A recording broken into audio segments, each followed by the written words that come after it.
provider of defense solutions addressing evolving threats.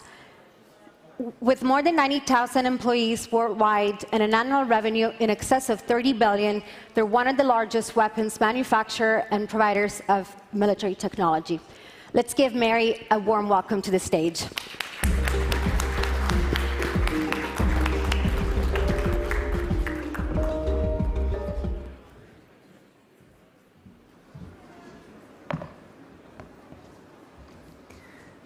Dzień dobry. Thank you to the Casimir Pulaski Foundation for the invitation to speak at this year's forum.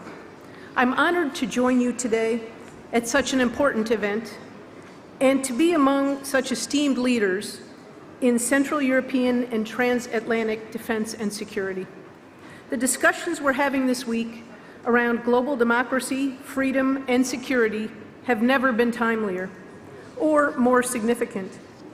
It's clear that the world around us continues to evolve in extraordinary ways, testing our mettle and requiring that we look for solutions that may initially seem out of reach. This past year has been no exception. In particular, we find ourselves at a crucial point in time where new and emerging threats continue to challenge the current geopolitical environment. For example, the COVID-19 pandemic and monkeypox outbreak have exposed the fragilities in everything from workforce safety to global supply chain issues. Countries face increasing inflationary and recessionary concerns. Social injustices and unrest challenge the future we once envisioned for ourselves. Perhaps most troubling, though, are the threats to our global security. The conflict underway in Eastern Europe looms over the stability of the region and European security. It's brought an unimaginable humanitarian crisis to the forefront, displaced millions, and left a nation in ruins.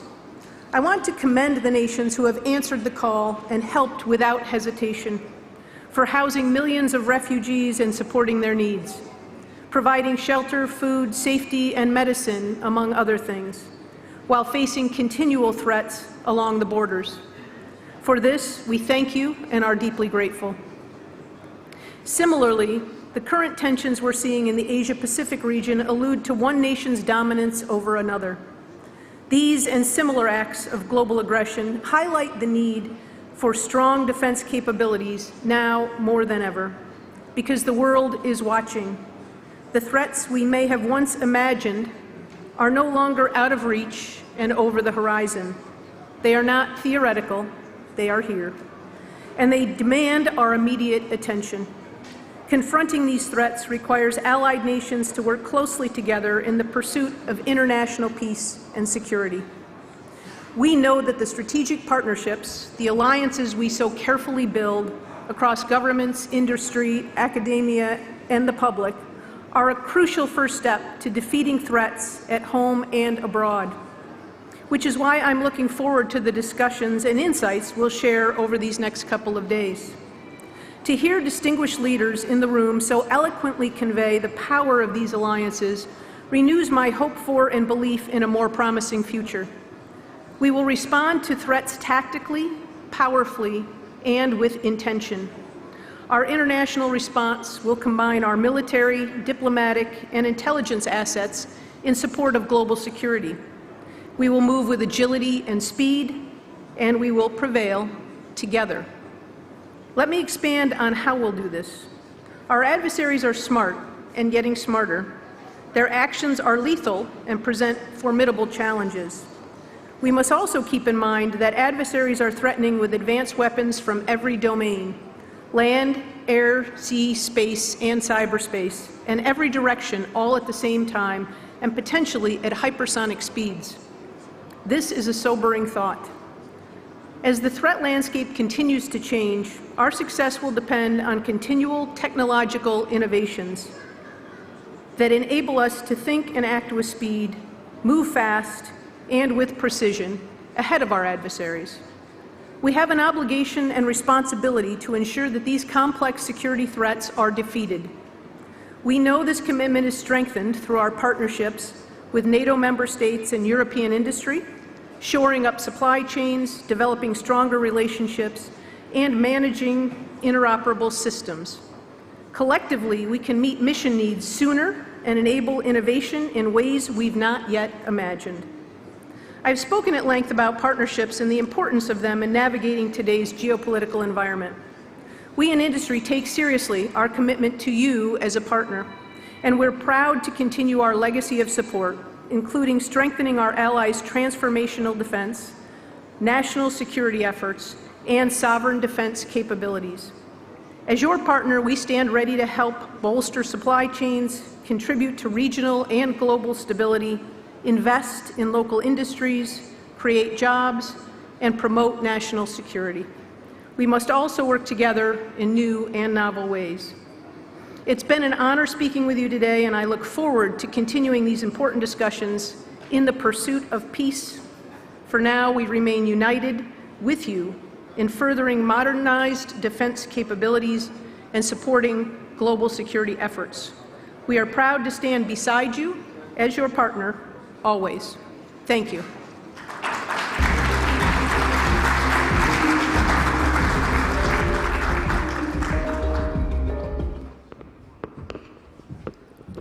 Thank you so much, Mary. And now it is my distinct pleasure to welcome to the stage Ambassador Paul Jones, who is the Vice President for International Government Relations at Raytheon Technologies. Many of you will recognize him as the former U.S. Ambassador to Poland. Raytheon Technologies is an American multinational aerospace and defense company headquartered in Waltham, Massachusetts. With 180,000 employees, it is one of the world's largest defense companies. Ambassador, please join us to the stage.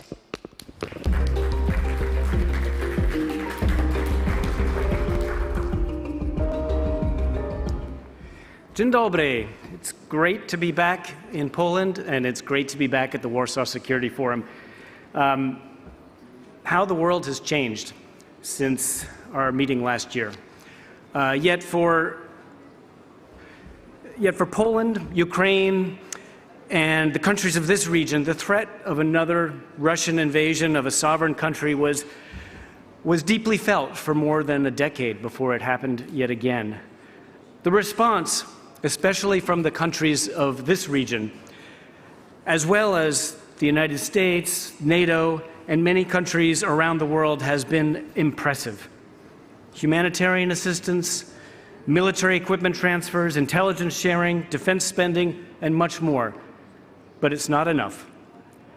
We're all still ramping up our support for Ukraine's courageous military forces, and I'm convinced we will remain united, no matter what the coming months bring. At Raytheon Technologies, we're proud to produce Stingers, Javelin together with Lockheed Martin, NASAMS air and missile defense together with Kongsberg in Norway, HARM anti-radar missiles, Excalibur artillery, and several other defense capabilities that are helping Ukrainian soldiers repel Russian invaders.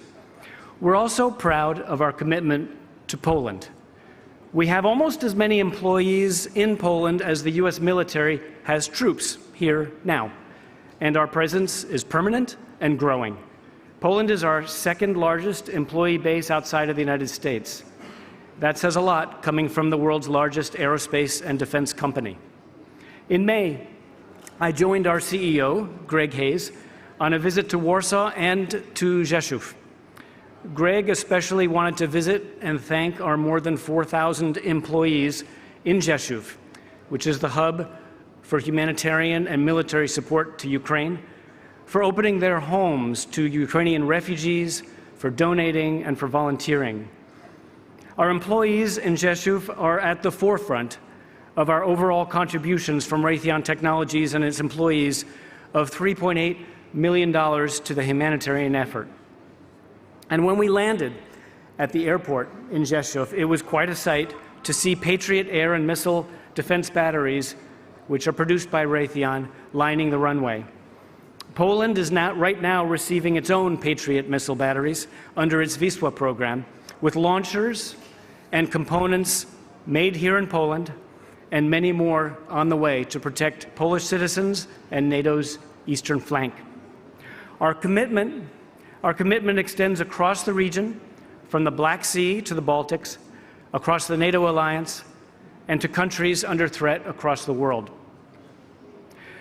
Now, from Russia's most recent invasion, government and industry are learning and acting on some very important lessons. And I just want to name a couple of them that I think we're going to discuss over the course of the next 2 days, especially when it comes to how industry helps governments respond to the current world situation. So first, capabilities are important, but quantities, known as magazine depth, is critical. We cannot risk running out of missiles or anything else in the first days of a military conflict. Replenishment of allied defense capabilities sent to Ukraine is urgent. Second, industry must overcome supply chain challenges. We can and we will, while allied governments need to coordinate and commit to multi-year contracts so industry can make the right investments in suppliers, people, and capacity to rapidly ramp up production. And third, defense industry cooperation among allied countries is just as important as our allied political commitments. None of us, none of our countries, none of our industries have all the technologies, human or financial resources to meet today's demands alone. It's more important than ever to co-produce, co-develop, and collaborate across industries and countries, and to avoid duplication of existing defense equipment so that we get the best capabilities most quickly to our allied warfighters.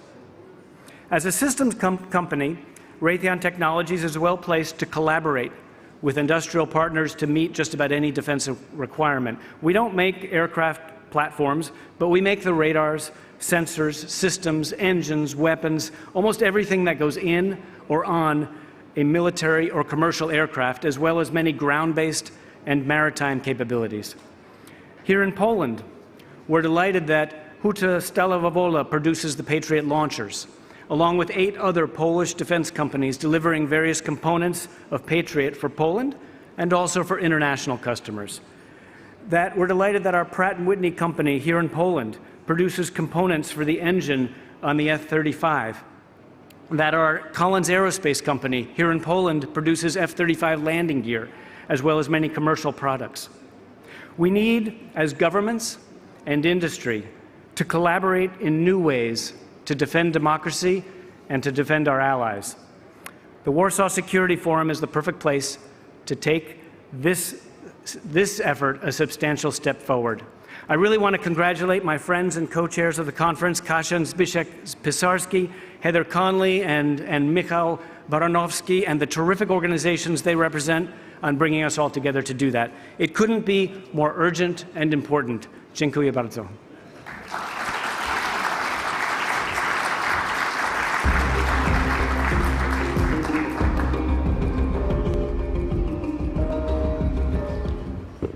Thank you so much, Ambassador. And now it is my pleasure to welcome to the stage Ray Pizzali, Vice President in charge of international business at Lockheed Martin. Lockheed Martin is a key player in the global arms industry. It employs over 110,000 employees worldwide and is responsible for manufacturing a wide variety of systems, including those in use by or to be used by the Polish armed forces, such as the F-16, F-35, C-130, HIMARS, and many more. Mr. Pizzali, please come join us on stage.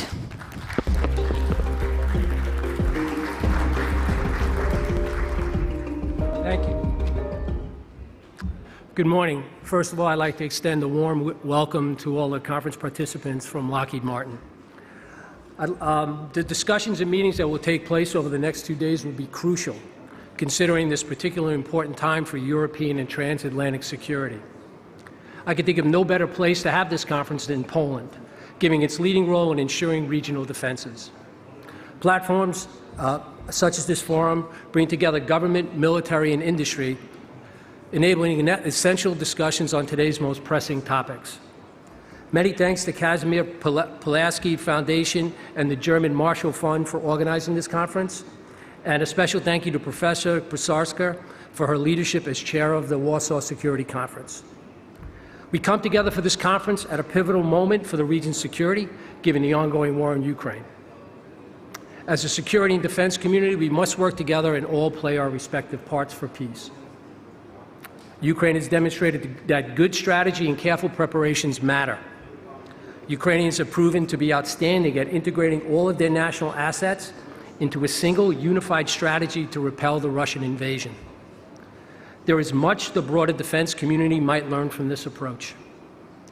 As an industry, we have a crucial role in supporting the defense strategies of NATO and its allies. Current events remind us of the importance of the transatlantic alliance and a connected, resilient joint force and defense ecosystem. At Lockheed Martin, we are focused on integrating digital technologies and data across domains to improve defense and increase deterrence. Together as an industry, we can move faster, more flexible, and be more creative on several levels. Through quickly ramping up production capacity in advance of demand, we can utilize opportunities to work across not only companies, but countries as well. We can learn from the creative use of systems on the battlefield and apply these lessons to future technical developments. And we can be more open to working with industries outside of traditional defense markets. Commercial companies often outpace defense companies in innovation and investments. We all should take this opportunity to work with them so we can increase the deterrence more quickly. As a defense industry, we should seek to cooperate with creative minds across sectors including IT, tech, and non-defense engineering domains. Through partnering and collaborating, we can successfully meet future threats. Lockheed Martin has been a strategic partner for Poland's defense for decades, and we intend to continue the strong relationship for decades to come. We feel a deep sense of mission to support Poland and its allies, and we are fully focused on delivering capabilities across land, sea, air, and space domains. We are also doubling down on our industrial presence in Poland. Our facility in Milledge, already our biggest manufacturing facility outside of the United States, employs 1,600 people, and we are adding a new chapter of aerospace defense and cooperation in Milledge. We soon begin manufacturing key components for the latest generation F-16 fighter aircraft. This new investment complements helicopter production, with aircraft produced not just for Poland and neighboring Romania, but to be exported around the world. We have established strong relationships with the PGZ companies and others in Poland, including academia, involving them in production of key capabilities for the defense of Poland and Eastern Europe, but also research and development opportunities to work with Lockheed Martin to bring back and create an ecosystem with the United States. And we are thinking very hard about new opportunities to expand our industrial presence even further. To close, let me come full circle and bring us back to topics of strategy, analysis, and forward-looking planning.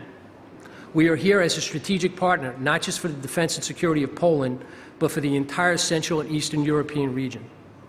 Being the largest defense and aerospace company in the world, we have deep experience in developing future concepts and operational analysis. We deliver analytical resources as a partner to conceptualize the best defenses for Poland, NATO, and their allies. So in closing, Lockheed Martin team looks forward to engaging with all of you at this conference, and thank you for the opportunity to speak, and have a great conference. Thank you.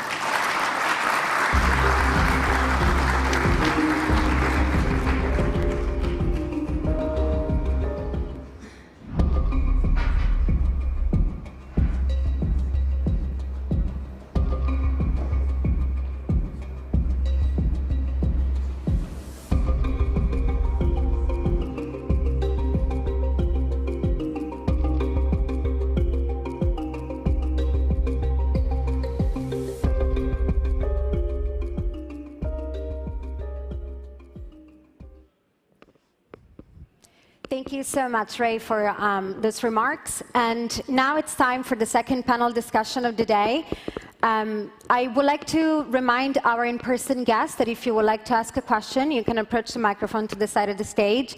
And of course, to everyone joining online, please do partake in the conversation by using the hashtag @WSF2022. The topic of the next debate will be Poland as a military center of gravity in Europe. And it is my distinct pleasure to invite to the stage BBC News' Kasia Madeira to moderate. Kasia, I'm a massive fan. Please approach the stage.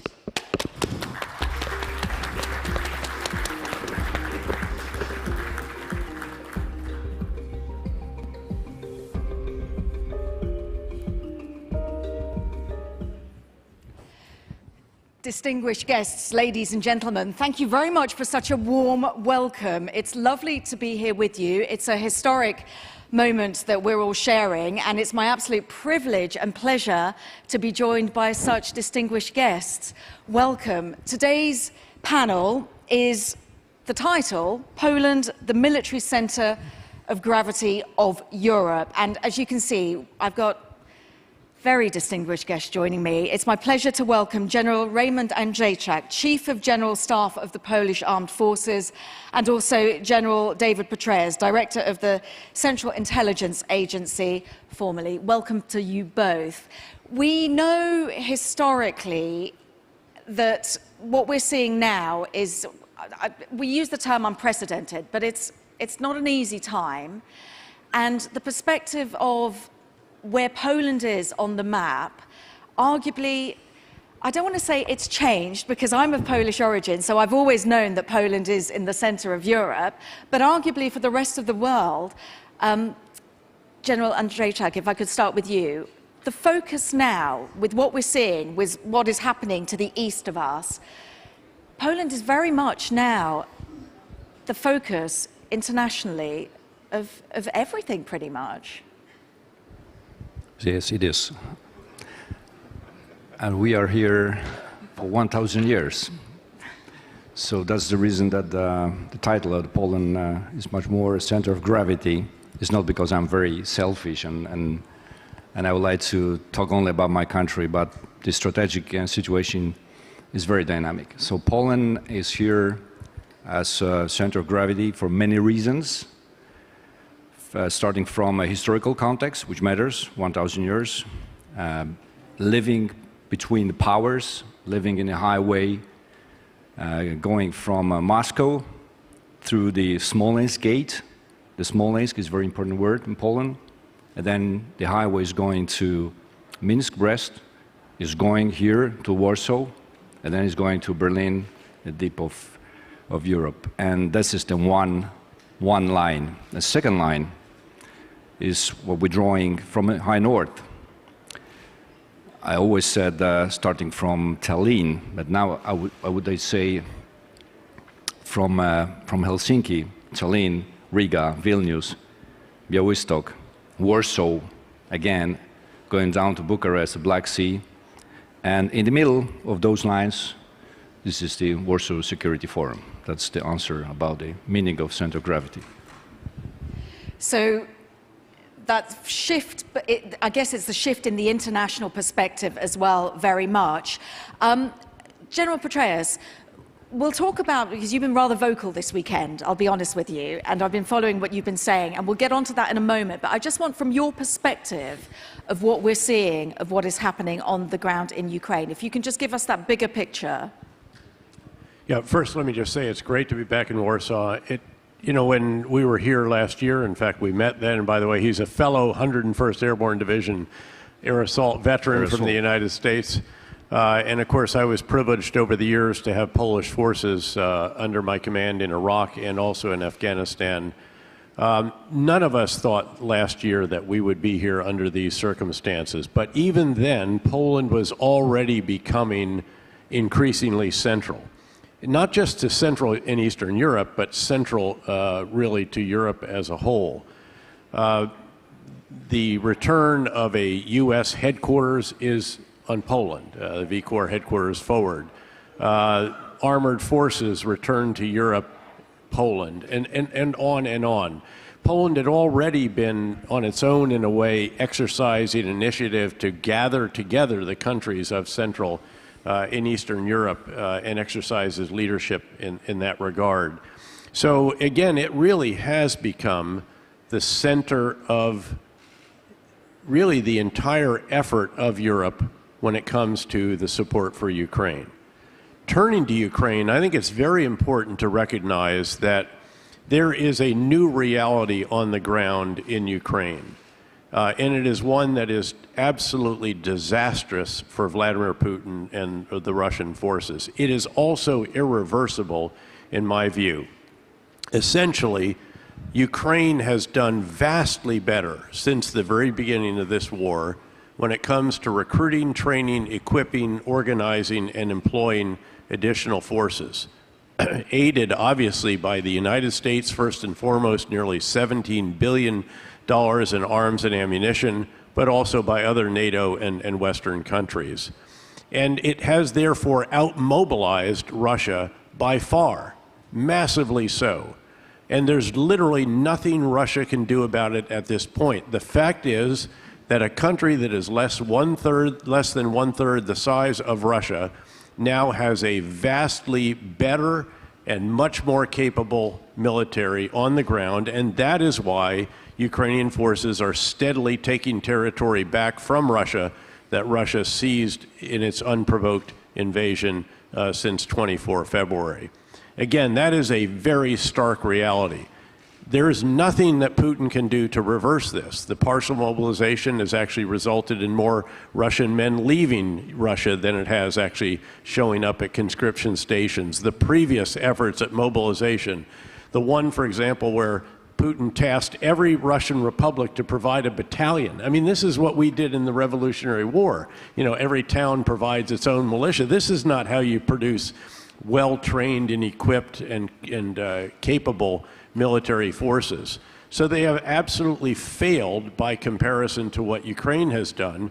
And Ukraine is now achieving on the battlefield combined arms operations, not just tanks, but infantry, engineers, artillery, electronic warfare, air defense, close air support, all of this together in a way that Russia has still not been able to do throughout the duration of this war. And again, there's virtually nothing that can make a difference. The sham referendum at gunpoint doesn't make a difference. The annexation doesn't make a difference. Ukraine and the rest of the world will not observe that, and therefore it is immaterial. In fact, some of the areas that were annexed have already been liberated by the Russians. And even this possible use of nuclear weapons, which he has threatened at various times, saying this is not an idle threat and so forth. Again, the cost-benefit analysis of that has to argue against it rather than for it. It will not reverse this very, very stark reality that I have described to you. It will kill a lot of people in a location. It might make it uninhabitable, but it will not change this dynamic, which again, as I said, is absolutely irreversible. So he is in a very desperate situation from which no option that I can identify could actually extricate him. Well, arguably, and General Andrzejczak, if I can put this to you, he's strengthened the West's resolve against him, and now for the first time we're seeing a permanent US military presence in Rzeszów. The world knows how to not just pronounce Rzeszów, but they know where Rzeszów is, right? And when at the NATO summit there was a palpable, gasp when President Biden was talking about this permanent US military presence. For this country, we are at the Warsaw Security Forum. For this country, what does that mean?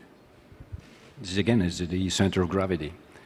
I've just visited it's easy to pronounce for you because your heart is still Polish, so Rzeszów is easy to pronounce, but sometimes we call it J-Town. So I promise the next location will be easier to pronounce. I've just visited with the chair of Military Committee of NATO this very important installation, and I said, this is no higher priority given by my president and my minister, saying that this is the most important point right now for operation to supplying operation in Ukraine. Of course, we took a serious strategical risk, and the Rzeszów is very important and a great example of Polish and American and also British cooperation. We have a lot of systems, air defense systems, many others. And what we're doing is globally everything which is going to the Ukraine is going across Poland, because this is still center of gravity and we understand our geostrategic location. It's not to make us feel better that we are center of gravity and the center of everything. Is much more about responsibility for the situation in the entire eastern flank, but I'm using more often the term Eastern Front.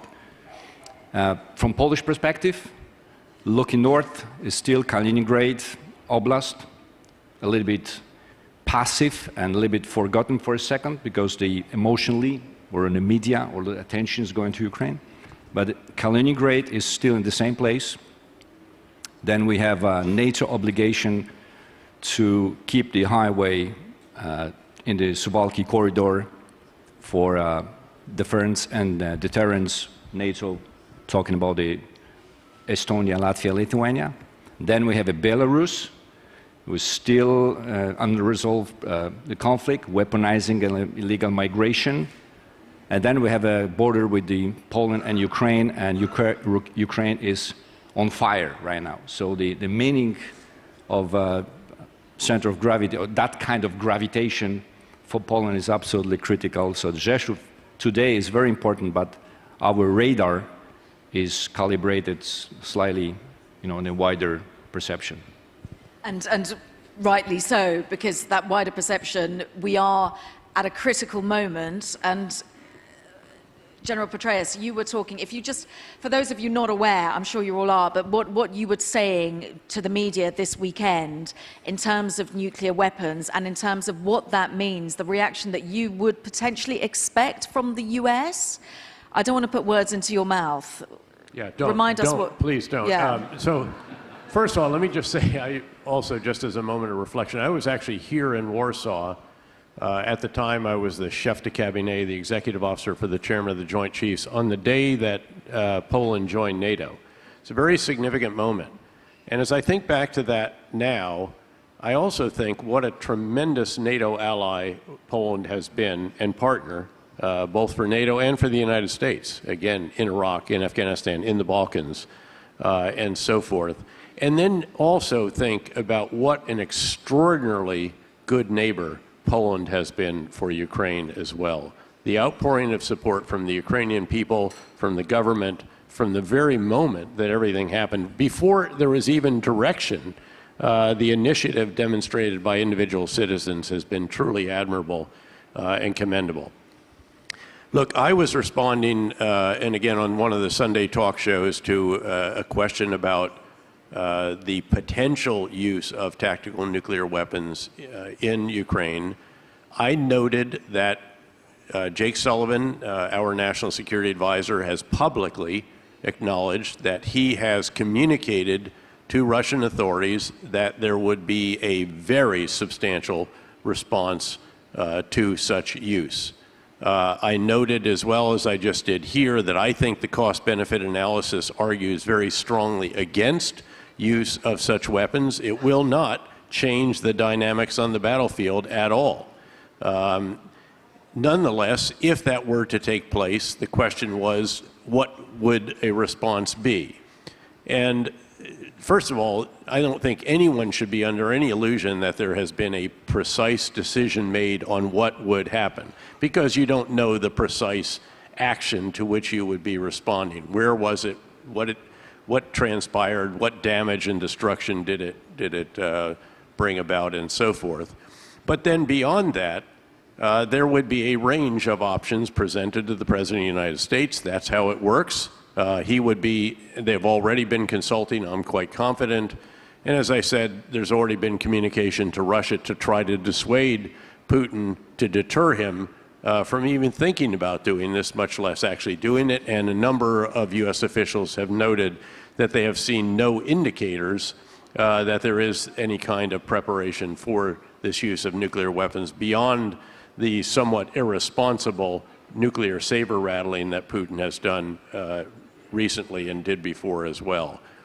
That said, again, there's a number of responses. The one that I pointed out as a possibility, and it's only a possibility, a hypothetical, would be that this would be where the U.S. and presumably other countries, whether it would be NATO or collective, it's hard to say, could take action within Ukraine, perhaps, in a way that would actually make Russia's situation even worse. In other words, to take out with conventional forces many of the Russian capabilities that still exist in Ukraine and perhaps even on the Black Sea. So it would make this disastrous situation even more dire for Russia And again, presumably that having been communicated ahead of time so that the inclination to take such an action is considerably reduced. So, you know, pardon for elaborating a bit on that, but this is not a simple this, then that. It's much more complex, much more complicated.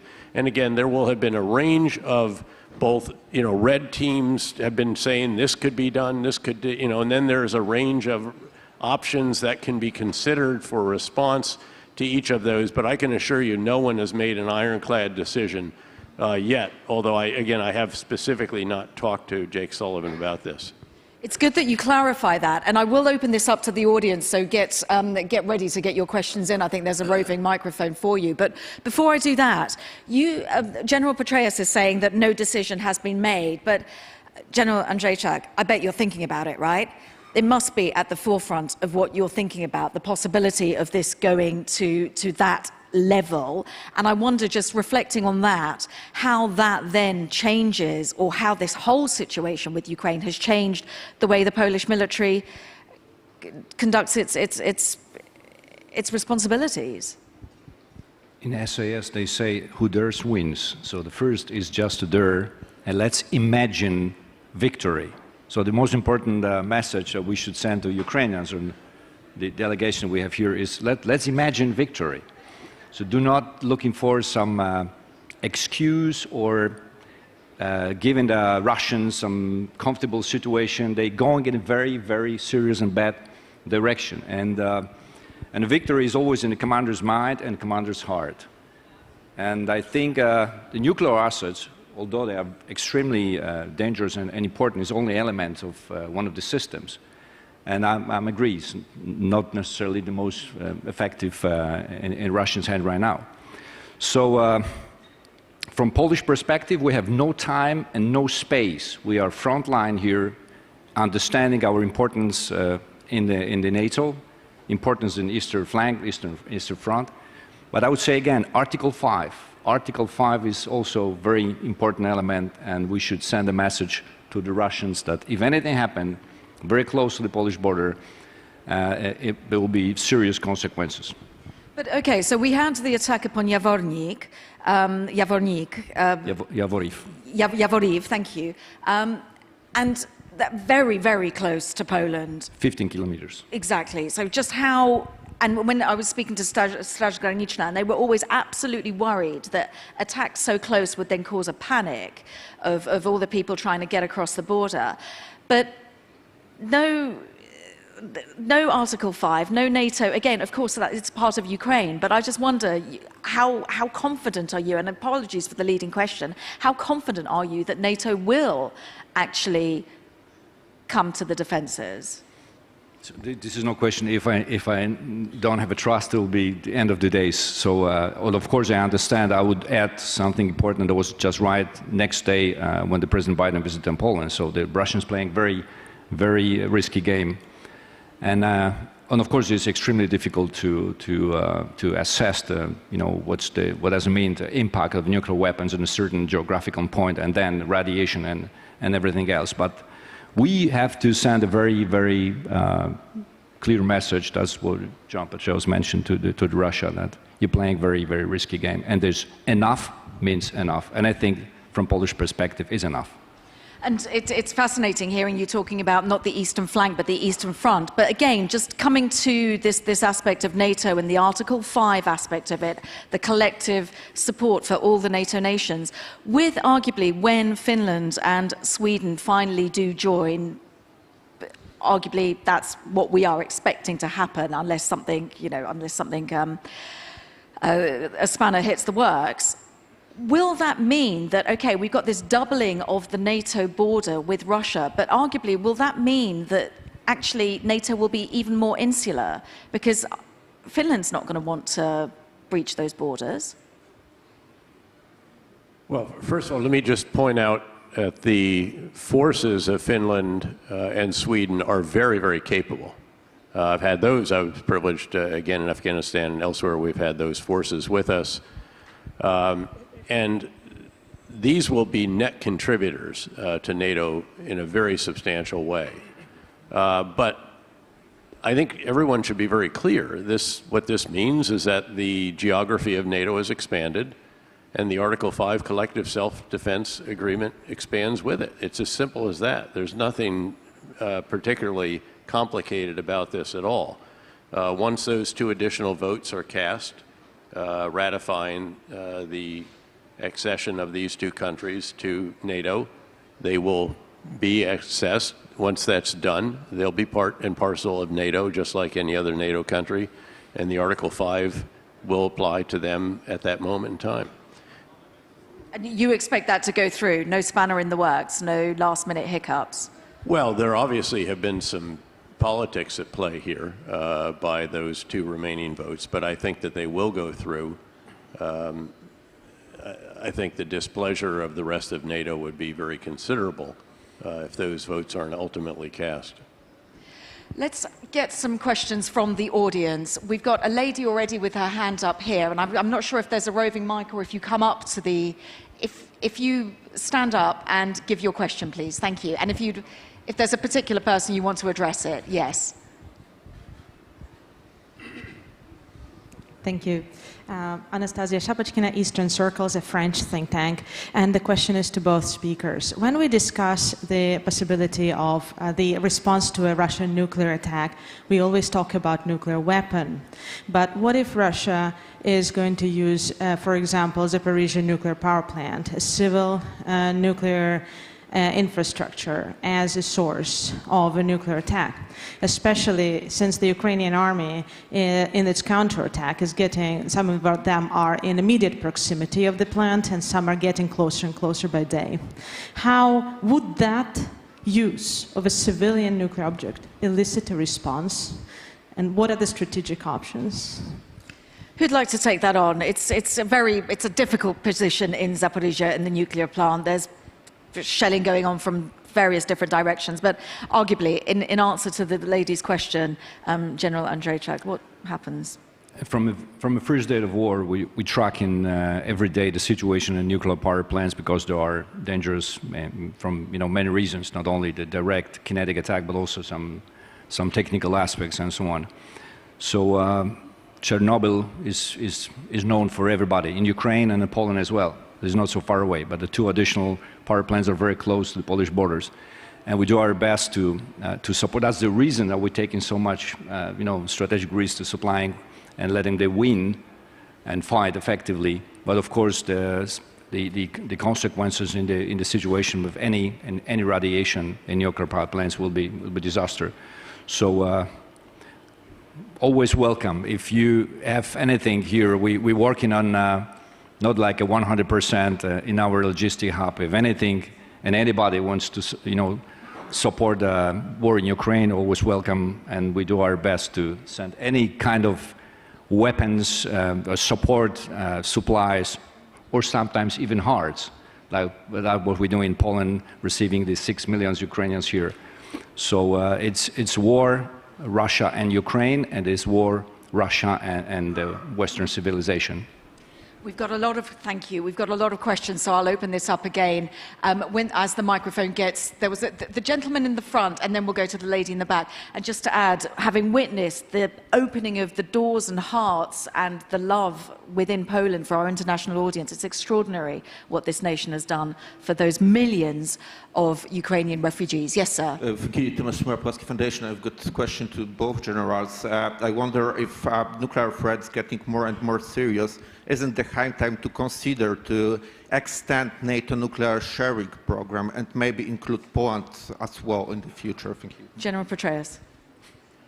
Look, I don't think we can answer every single hypothetical here with all due respect, including the one about Zaporizhzhia. Everything depends on very specific circumstances and so forth. And I'm certainly, given the positions I held in government, I don't want to touch the one that you just offered. I would note the very important role that IAEA has played in Zaporizhzhia, quite courageous role. They still have observers there. They're doing everything they can to try to ensure that there are not accidents or problems that could result in widespread disaster there. Again, I think that the Russians are sensitive. Keep in mind that the Russians actually do not appear to be all that prepared for some kind of nuclear activity either. You know, there are preparations you would take if you were going to do this, and their own soldiers would be highly vulnerable to anything that happens, whether it's at Zaporizhia. The same as when they had soldiers digging foxholes around Chernobyl. I mean, this is seriously misguided, and there will be repercussions for that. But with respect, I'm not going to get into the nuclear policy issue. No, absolutely. Let's avoid the hypotheticals. Thank you. There was a lady. Yes, please. Thank you. Olena Tregup, Independent Defense Anti-Corruption Commission from Kiev. My question is to General Petraeus. What is your feeling about Washington? You said that they are supposed to deter possible nuclear attack. And given that Washington didn't manage to deter conventional attack on Ukraine, do you think policy has shifted and Jake Sullivan and President Biden, they take right now different position when it comes to deterrence of the nuclear strike, that it's absolutely different policy, or it's still the same line? Thank you. Yeah, I don't find these analogous with respect. I think that, again, to be fair to the administration, I thought they did a very effective job of laying out precisely what Russia was going to do, and nobody believed them. Even Ukraine itself did not mobilize until 24 hours prior to the invasion, and yet the U.S. very impressively took finished intelligence products and turned them into publicly releasable information without exposing sources and methods. That's not all that easy, I can tell you, and especially given my final position in government. But certainly that was not enough to deter Putin from carrying out the unprovoked, conventional, barbaric, horrific invasion that he has undertaken. But I think that the role of the United States since then, and by the way, I'm a person without a party in the United States. I'm not just bipartisan, I'm nonpartisan, and no one was more critical of the administration for the withdrawal from Afghanistan in the way it was conducted than I was. But I think they have done a very impressive job from before the invasion in actually getting prepared for it, setting up for the various financial, economic, and personal sanctions that were actually imposed very quickly, sharing, as I said, the intelligence and information very broadly so that when it did take place, the credibility of the administration was very high in what they said from that point over.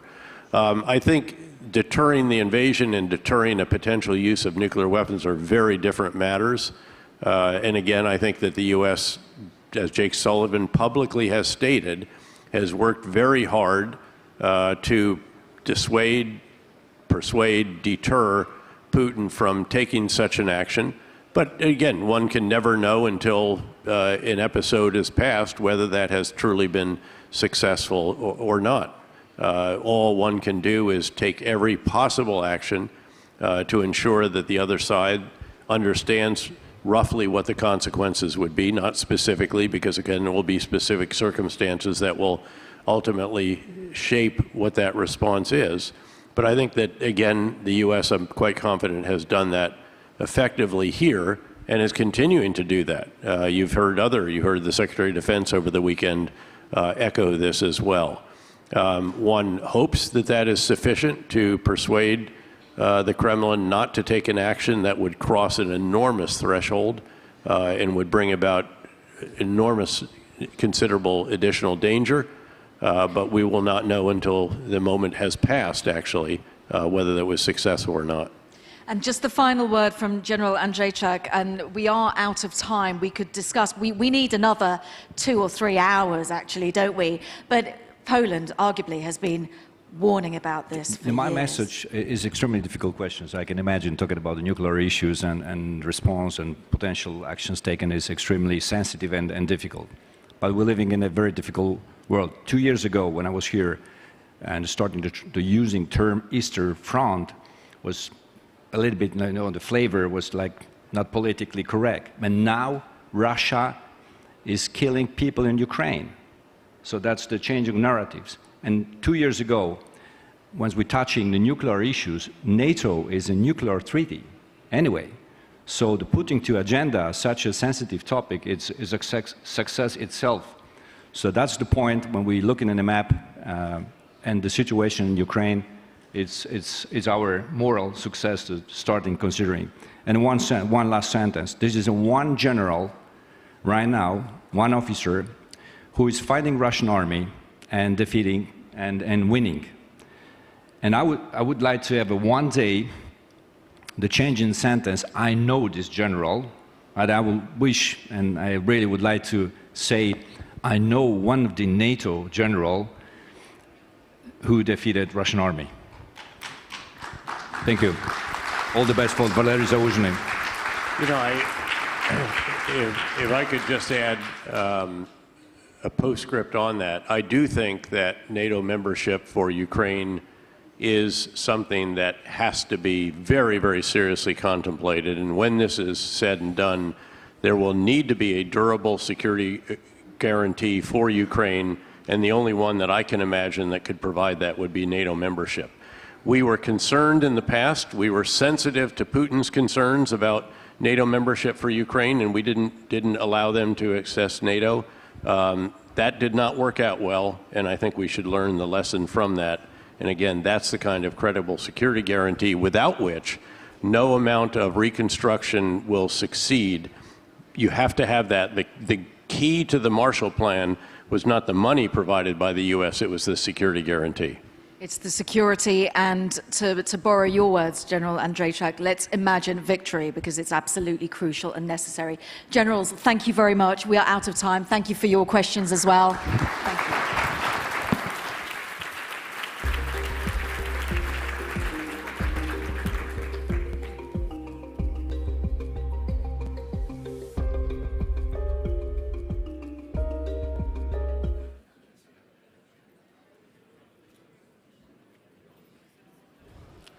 Thank you, Generals, and thank you, Kasia, for such a great discussion. And now it is time for the next part of today's agenda on the defense track of the Warsaw Security Forum, which is a conversation with special guest Alex Karp, CEO of Raytheon Technologies. The topic of this conversation will be Software at War, and the discussion will be moderated by the chair of the Warsaw Security Forum, Katarzyna Pisarska. Please give Katarzyna a warm welcome to the stage.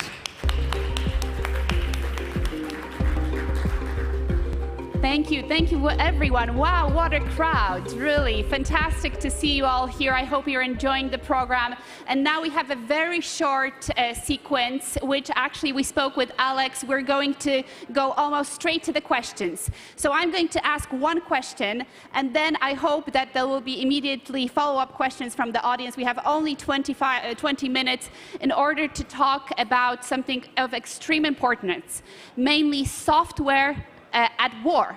Alex, tell me, you probably realize, and these discussions in the morning show, that the Russian invasion of Ukraine has, of course, reaffirmed the importance of conventional warfare.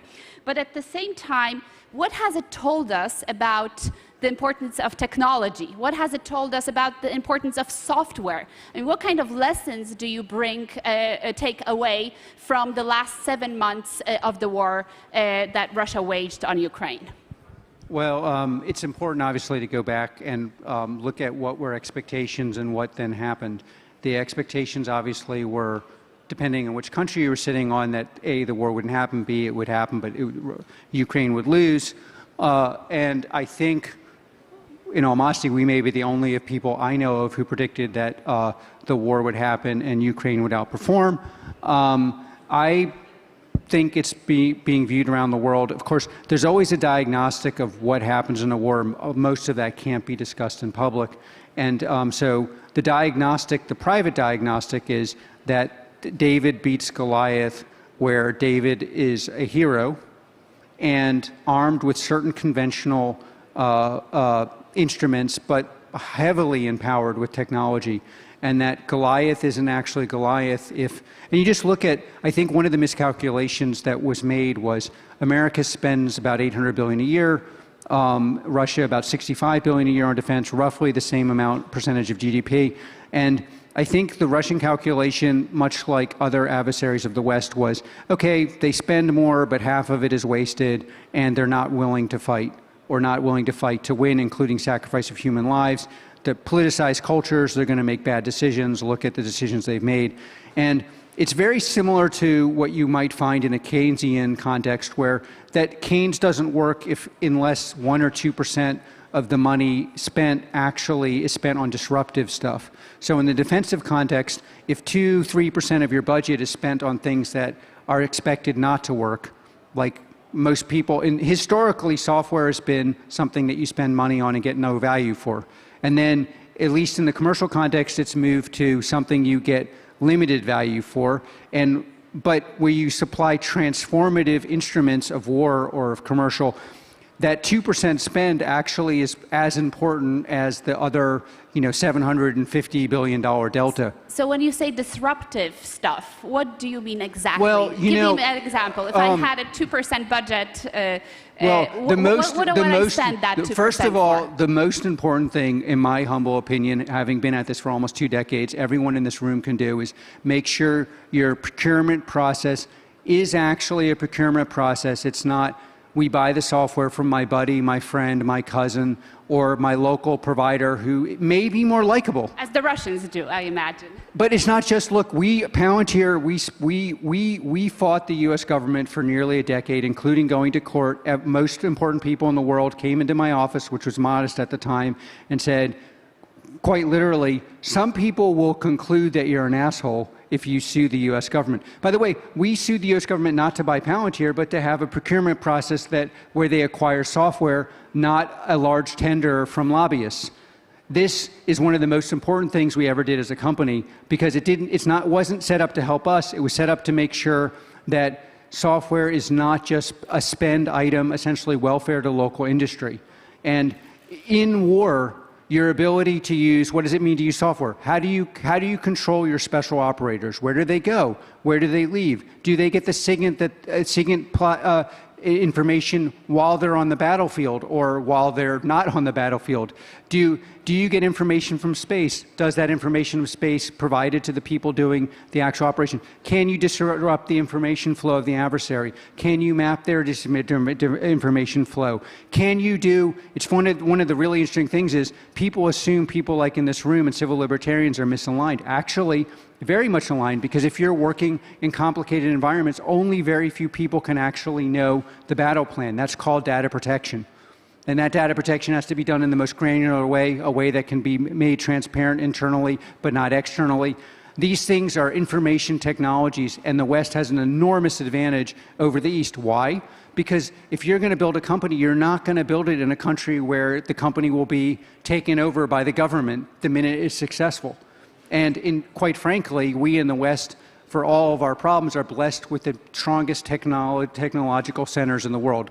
Fortunately or unfortunately, mostly in the West Coast of the USA. And you're not afraid we're going to lose that edge? A lot of people are predicting China to be, the leading producer of sophisticated technology. The reason people like to fantasize China will win the AI war is because they have certain advantages. Like their conception of human rights is just different than say, the West. In fact, it's the disadvantages that we have, for example, data protection, that is are on the battlefield, as proven, some of the most important advantages. Why? Because when you're doing global, essentially complete acquisition of data in your domestic context, you don't actually care who sees what. You want to see everything. On a battlefield where you can't be 100% certain everyone on your side is on your side, you just can't operate that way. And so, plus, honestly, one of the magical parts of technology is the best of the best of the best are the people who create all the value, and the best of the best of the best, by and large, don't want to work for a dystopian fantasy, whether that's in China, Russia, or anywhere else, or in America, or in Germany, or in Poland. You have criticized in the past very much Silicon Valley. Can you tell us more? I mean, you are based in Denver, live in New Hampshire. I mean, some of this is in America. You say the U.S. is a technological giant, and yet at the same time you're very critical of many companies. The original Silicon Valley 1.0 built dual-purpose technologies that were built for the military and then benefited the rest of society, primarily the West. But certainly America and the countries represented in this room. Silicon Valley 2.0 is largely built to transfer the highest value revenue to a tiny sliver of a tiny sliver of a tiny sliver of the tiniest sliver of people in the world, while convincing you it's a great thing by disseminating the thinnest, most hard to understand politics ever understood, called wokeism. I mean, I'm a progressive, but this isn't, I don't believe actually progressive. And I believe that's a carcinogen on the West in particular, a carcinogen for which we pay a huge price, and it's certainly not what Palantir is about. Silicon Valley, we see our role as being highly tethered to Silicon Valley 1.0, which is defending the West, creating dual purpose. I mean, the most significant part of our business now that's growing the fastest is commercial. And why? Because we spent over a decade understanding the underlying technical issues of working in a military intel context. And many of those insights are crucially valuable for industry, especially industry that is under pressure. Thank you very much. Do we have any questions as we move to our discussion? Don't see any yet, because I think there's yes, so there's a lady, and there's a gentleman there. So let's take the two questions, starting from the lady on the left, my left, I'm sorry, and then the gentleman on the right. Please, introduce yourself. Yeah, so Joanna von der Merwe from the Center for European Policy Analysis in DC. So Palantir was at the center of some huge controversy a couple of years ago regarding some of the work with ICE, and obviously being a company that works in intelligence, there were some questions as to whether Palantir pushes the boundaries of the values that underscore democratic societies and human rights protection. What has Palantir done to address that? And can you give us some insight into how these companies are changing and adapting to really embody the values-based way in which we run societies and taking that in? I know I work very closely with your head of ethics, so just some insights and lessons that can be learned for other technological companies looking to work both commercial and Palantir military. No easy questions here. Oh, you know, I like the article. So Palantir, some of this, by the way, is inside baseball for America. I don't think anyone in Europe in any way would support the immigration policy that we have in America. I'm pro-immigration, but in reality of what we did with our product and what we continue to do with our product is it's used to deport people in America who are undocumented. This is largely not controversial outside of America. I think most people, I lived in Europe most of my life. So the ethical questions involving Palantir, largely in my view, come down to what does it mean to work with software in a civil society, and that comes down to who sees the data, under what conditions, can you conform with GDPR or ethical contribution, ethical strictures, legal normative components in America and globally. What's interesting about Palantir is there's only one platform I know of the world that actually conforms to these, and that's Palantir, which is why so much of Europe is powered by Palantir. And unfortunately in America, some of the critiques are just politicization. I'm very in favor of actual only buying software that conforms to the strictest norms, both because it's good for society and it's great for Palantir. And you see this in the countries that have adopted Palantir. But let me give you a slightly different riff on this. There's a famous quote from Wittgenstein, which is, Ein Regel folgen zu glauben ist kein Regel zu folgen, which is to say you're following a rule. I believe the most important thing Palantir is actually doing is not whether we should be used to deport undocumented people in America, most of which were in the context of where we were doing it, involved in felonious behavior. I think that ends actually is more politicization than a real issue. I do think there are real issues around profiling and when do you use this software in a local jurisdictional context. We've walked away from building databases against Muslims and many other things. And there's some very, very legitimate issues that are concerning that are hard to answer in courts in a short form. But what does it mean in the West currently to use software? It means to defend your ideas. And why do I want to be here? Why are you here? Because the idea of sovereignty of a nation comes down to software heroism and an ability, which leads to the ability to push back on a larger, more powerful power. And the correlator of Wittgenstein is to believe in an idea but not be willing to defend it, in my view, is not believing in it. Just like in the civil liberties context, to say you're pro-civil liberties but not take the time to understand what that means technically, by the way, I'm not saying that's what you're doing, is actually not to be on civil liberties. It's just to be red or blue factioned in America, when in fact civil liberties are a technical issue. To believe you believe in freedom, general flow of ideas, an ability to define what the border of your country is and not be willing to defend it, in my view, means you don't believe in the idea. And software, especially my company, Palantir, plays an enormous role in the defense of these ideas. And I'm very, very proud of that.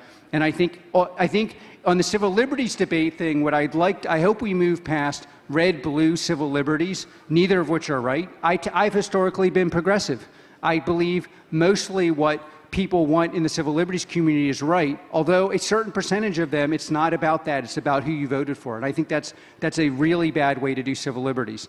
And we're now basically in a different context, and you're going to find people like me where civil libertarians have been skeptical of. I want to defend the civil liberties primarily by making sure the countries that are actually pro-civil liberties win by espousing the values we believe in. By the way, again, on the battlefield, not just in like protecting data, making sure people aren't profiled in America, conforming with GDPR in Europe, but on the actual battlefield where these things are often decided, the ability to segment data, to control who sees what, to purge data, to make sure only the people on your side in the specialized components see the data, i.e. exactly what you need in GDPR, is exactly what wins the battle, while actually being able to control your positions, understand the adversary, and disrupt their information flow.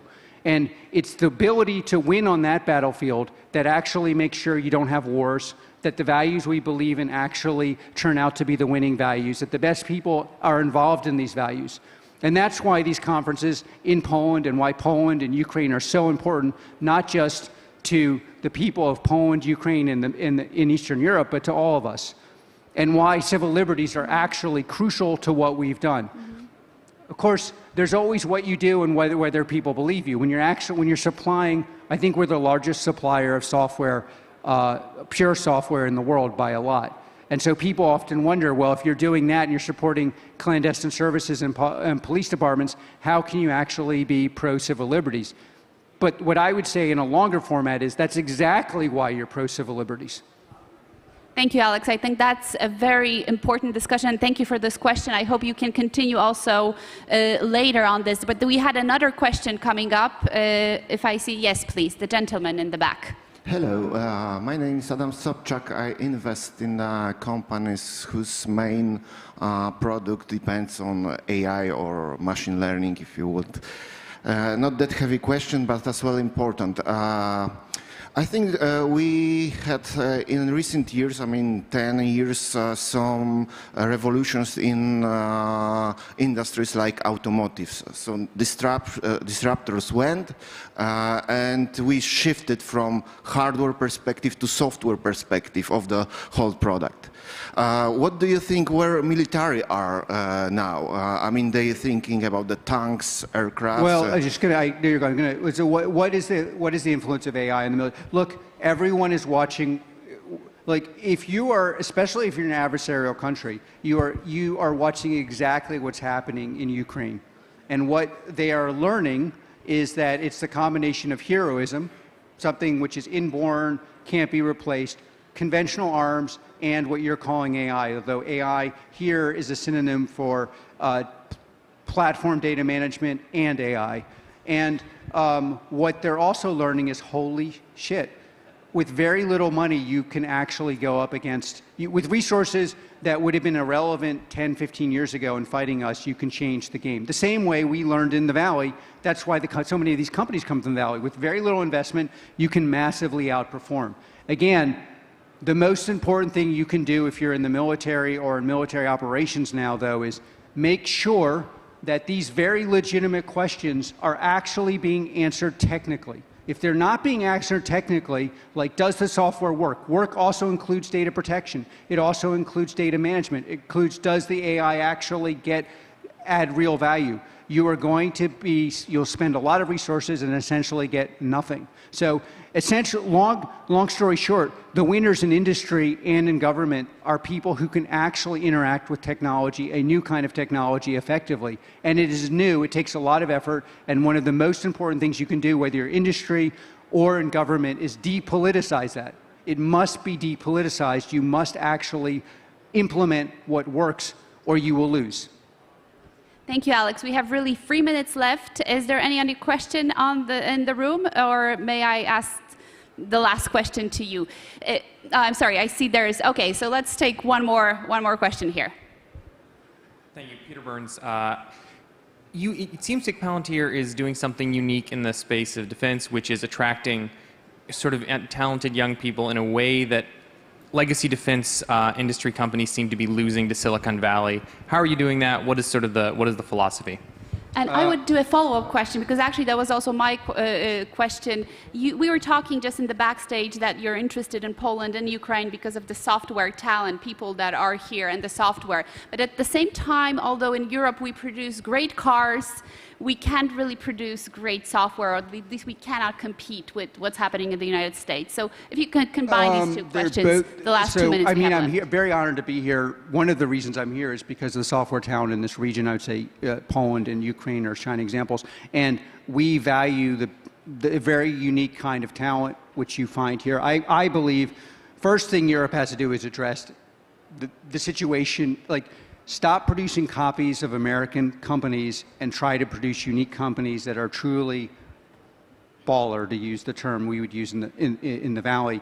I suspect many of those companies are going to come from this region simply because in Eastern Europe, building exactly as much closer to Silicon Valley 1.0, you build software that you need for a war environment. That software better work. And then you figure out ways to use it commercially. You build on things that actually work, not on PowerPoints supported by your government that are largely supporting consultants that have never built a tech company. And this is very much linked to how you attract the best talent. This question, this is exactly the kind of question you have to answer internally. What is your software going to do? How is it going to create value where value is not just killing the adversary, but protecting your norms?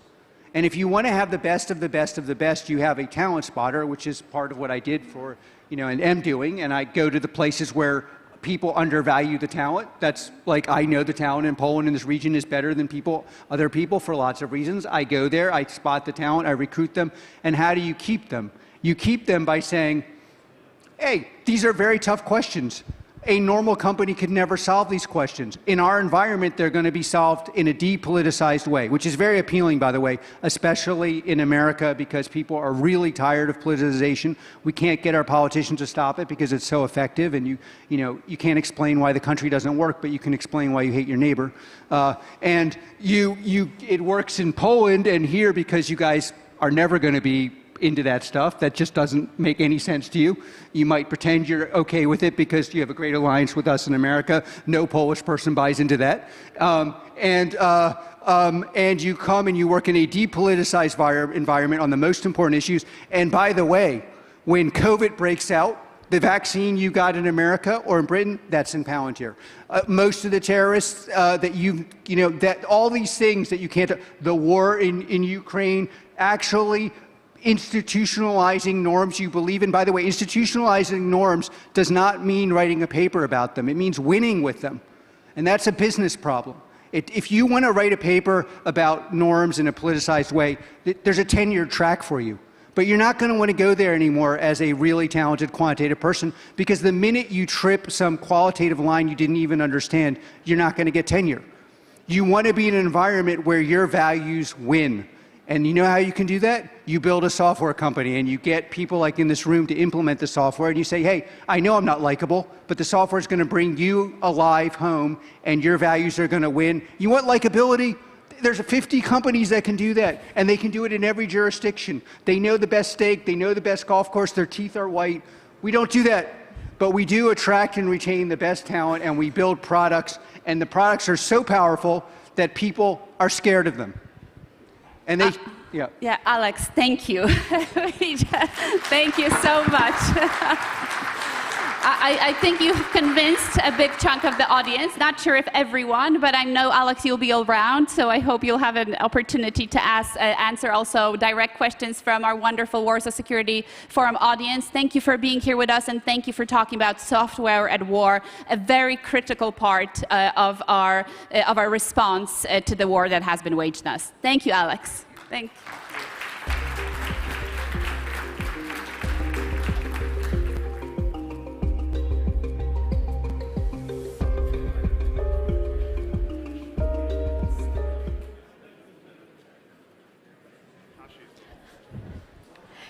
Thank you to both Katarzyna and Alex for such a thought-provoking set of remarks and conversation. Now it is time for one more industry presentation. We will hear from Milliken & Company, renowned experts working across a vast number of industries with 8,000 associates across 46 locations globally. Let's all welcome on stage Anna Zeigen, Head of International Sales for Government and Defense of Milliken & Co. Anna, welcome.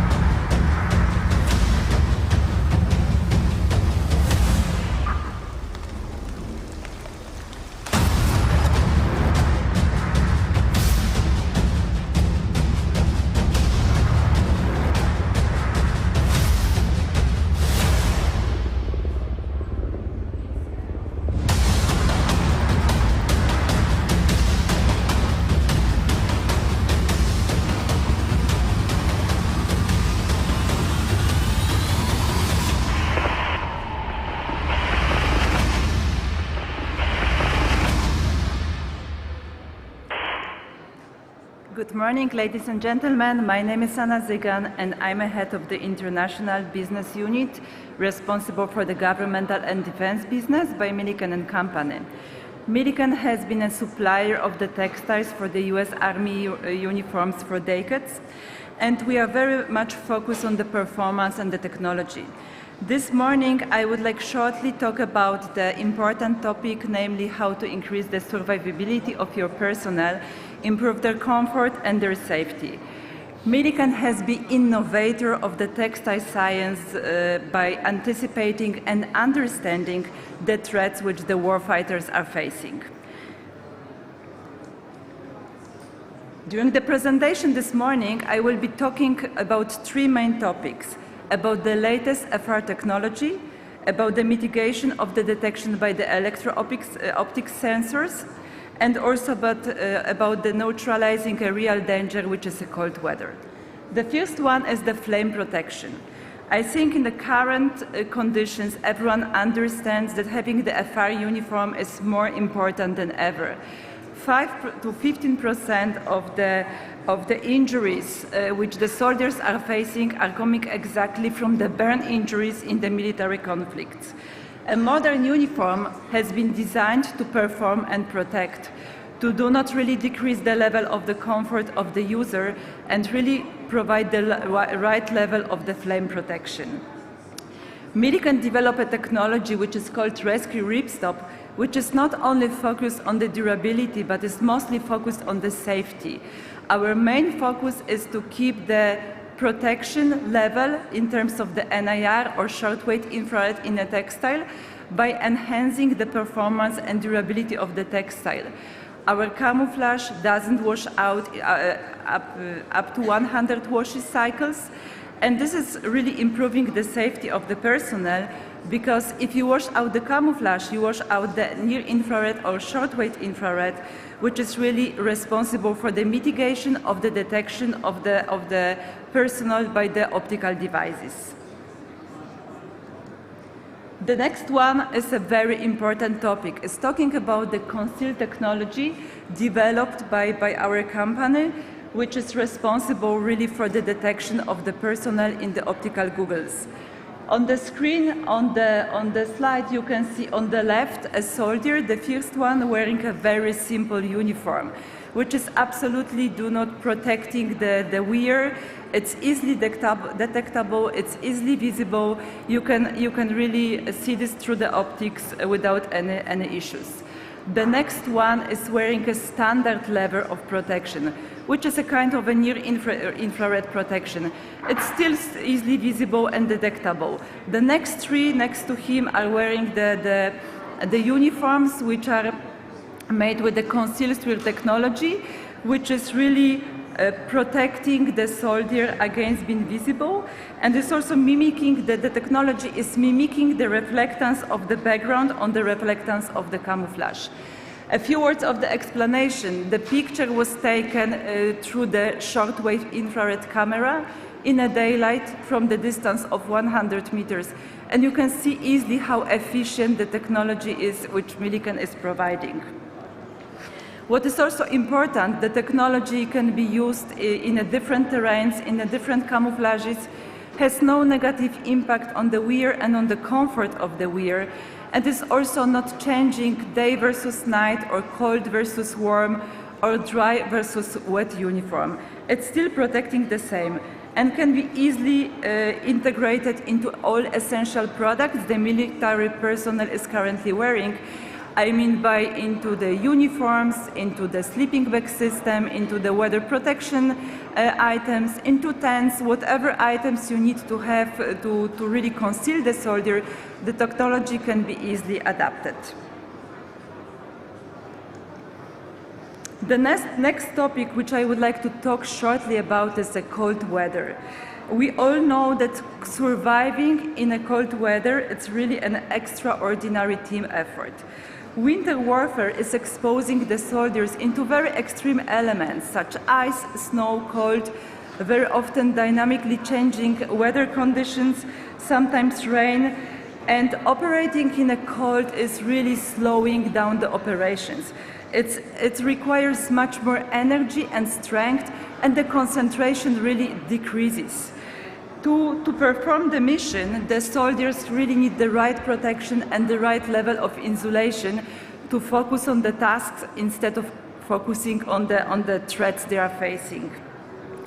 Millikan developed a unique clothing system together with our textile partners, which performs in a very Arctic weather conditions from -45 Celsius up to 4 Celsius.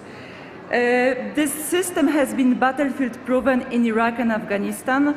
It's an existing system and also contains a lot of different items which can be easily combined according to the individual preferences and according to the weather conditions on the terrain the soldier is currently operating.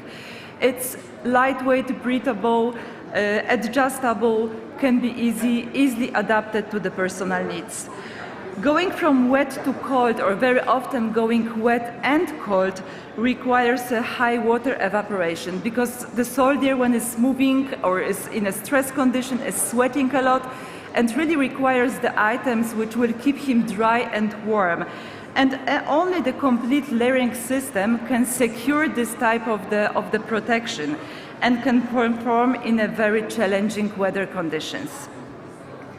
Through the versatile system of garments, the soldiers are getting exactly help they need and support they need, and they can really focus on the mission. And men and women in the service deserve for the best uniforms to be able to survive and to be able to succeed their missions. Our mission is to keep the soldiers' mission ready. That's why we continue to innovate and bring new innovative technologies to perform and protect. If there are any questions, we have a stand on the main corridor and we would be happy really to answer all of them. Thank you for your time and thank you for your attention.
Thank you so much, Anna, for the very informative presentation. I remind everyone following either here or online that you can participate in the conversation by using the hashtag WSF2022. And of course, for those of you who are here in person, we encourage you to continue to come forward with your questions. And now we're going to transition to the next topic on our agenda, is heavy armor, a relic of the past, conclusions from the war in Ukraine. To moderate this discussion, we welcome to the floor Terry Schultz, a freelance reporter. Let's please give Terry a welcome on the stage.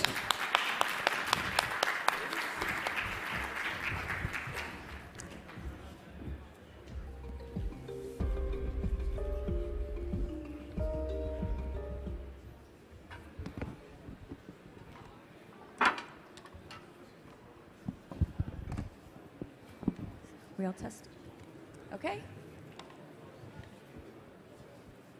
All right, thank you very much, everyone, for joining us here, and thank you to the Warsaw Security Forum for addressing this not at all rhetorical question about whether heavy weaponry is a relic of the past based on conclusions we've learned in Ukraine. And I would add to the title of our panel, Conclusions Learned from the War in Ukraine This Far, because by anyone's stretch of the imagination, despite the stunning advances of the Ukrainian military on the battlefield, the war is very far from over, sadly. I'm Terry Schultz, as was mentioned. I've been covering NATO for the last 15 years for the likes of National Public Radio and Deutsche Welle, German Public Television, and anyone else who will buy stories about security and defense. And business has been getting much better lately, thankfully, for me, unfortunately for the Ukrainians. I was at NATO headquarters that day in April when the Ukrainian Foreign Minister, Dmytro Kuleba, said that his country wants 3 things from NATO: weapons, weapons, and weapons. Of course, they have sub-desires along those topics. What kind of weapons? And of course, we all remember the scramble to ship over as quickly as possible all the Soviet-era stocks. And then, of course, the problems with running out of munitions, which are no longer manufactured, and all the scramble about who would send which old jets replaced by which newer jets. And of course, the Ukrainians, meanwhile, asking for newer equipment. Sometimes the West had excuses like, well, you wouldn't know how to use that. And then the Ukrainians surmounted that by being coached by Skype and launching successful attacks, even with weaponry that they hadn't been trained on. So this question about what now is the most practical investment in weaponry and whether that's changed based on the war is something that my eminent experts are going to address here today. And we will find that indeed some things have changed in the last 6 months. So joining me here, our Lieutenant General Tomasz Piotrowski. He's the operational commander of the Polish Armed Forces. Thank you for being here. General Sir Mark Carleton-Smith, Chief of the General Staff in the UK from 2018 to 2022. Lieutenant General Andreas Marlow, Deputy Chief of the German Army. And Philip Peterson, he's president of the New Generation Warfare Center, and they've all kindly allowed me to go to first name now, so I don't just have to say General, General, General, and Phil. To get started here, I'm going to start with Tomasz, and looking first at the question in our panel. Is heavy weaponry a relic of the past, or are we changing our views? Are Western militaries changing their expenditures based on what we have seen in Ukraine? Along those lines, Poland has just ordered new tanks and howitzers that they weren't expecting to buy because they thought that things would be going in a higher tech direction. So I'll start with you, Tomasz. Thank you very much for the opportunity to be here, and thank you very much for the question. For the first part of your question, the simplest answer is no. No, it's not a relic of the past? Yes, okay. Definitely. For the second part, yes. But going to the justification, definitely as a start point, it is too early to finally assess or conclude our lessons from Ukraine.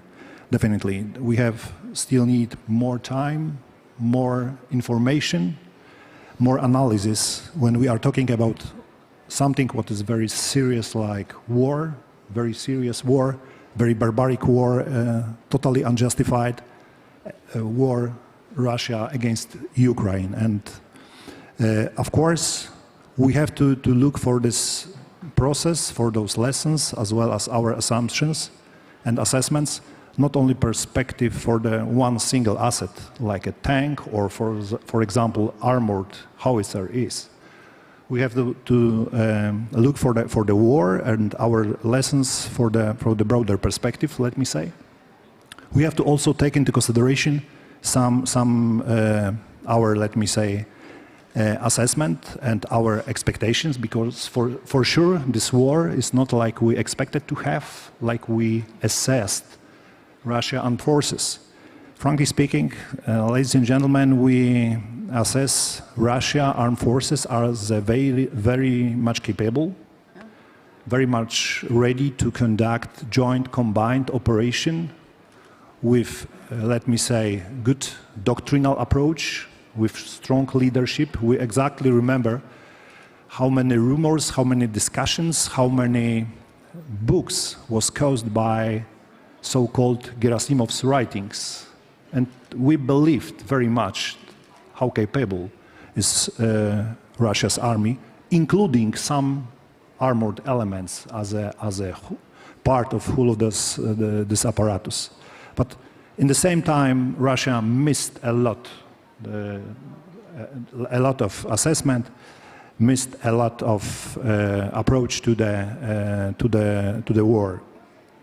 Of course, Russia also took some wrong assumptions, especially when we are talking about Ukrainians and Ukraine leadership, starting from Mr. President through the governmental levels down to armed forces, which really took advantage, as well as lessons from the war since 2014, especially in the eastern part of Ukraine. And of course, as I mentioned, Russia underestimated Ukrainian leadership, what was crucial, especially in the very early part of the war. But didn't everyone underestimate Ukraine's leadership? Also the West underestimated Ukraine's leadership. Of course. And when we are talking about Russia, there was also a lot of negligence, especially when we are talking about logistic and sustainment of operation, as well as reinforcement of force. And of course, what is also very important, Russia also lost a battle of perception, so-called. Definitely, Ukraine as a country and society of Ukraine is doing extremely good work, showing us how barbaric, how cruel this conflict is. And of course, going to the point about armored formation, armored assets, for sure it's not the past and not, let me say, a sunset for such kind of armament. Speaking about tank, we should remember that this is very capable, very firepower assets, delivering for the troops a lot of force protection, as well as delivering, especially to the direction of enemy, a psychological effect. And we have to remember that when our troops, our formation use armored systems like tanks, howitzers, and additional IPCs, when those troops are well trained, well motivated, it is really game changer in a battlefield. Of course, speaking about our perspective and our decisions, yes, we took a decision to strengthen our armed forces, not only by the perspective of tanks, but also artillery and other systems, because we have to remember where we are located, what was today mentioned by Chief of General Staff of Polish Armed Forces, General Andrzejczak. We fully understand our place in the Europe on the crossroad of many roads. We also remember our history, so we also feel growing pressure for us as a responsible force in the region and a very much responsible country for some elements of security situation. So those reasons, from my perspective, is not definitely the end of armored equipment era. But Mark, this would have been a different question. Would it not have, had this war not happened, the UK has phased out a lot of its heaviest weaponry in its latest defense expenditure. Will you, like Poland, need to go back and look at this and perhaps spend money on things that you had thought you wouldn't be bringing back into your arsenal? Tell you, it does feel like a moment of reckoning, inevitably. And this is what long-term strategic competition against revisionist powers in Europe feels like. But I think the deductions from the British Integrated and Security Review that concluded last year still remain broadly sound. You know, the object of that exercise was to field a suite of balanced capabilities across not just the conventional domains, land, sea and air, but also put much greater emphasis around the new dimensions of warfare that the 21st century has revealed, specifically the emphasis on space and cyber.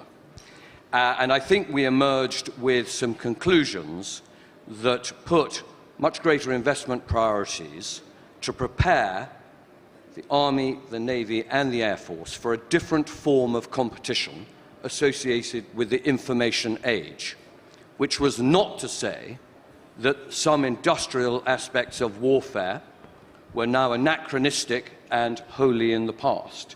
And clearly events this year in Ukraine have demonstrated that to be the case. But it was to prove the point that the nature of land warfare is changing, and successful armies have always adapted, amongst other things, to the changing character and nature of the threat, which has become much more hybrid, and secondly, to the consequences of the permanent and escalating technological revolution. And the advent of artificial intelligence, robotic and autonomous systems, ubiquitous sensors, has meant that land warfare will transform. These are not simply accessories with which we will augment how we conduct our business. In many respects, the digital age is going to fundamentally transform land warfare.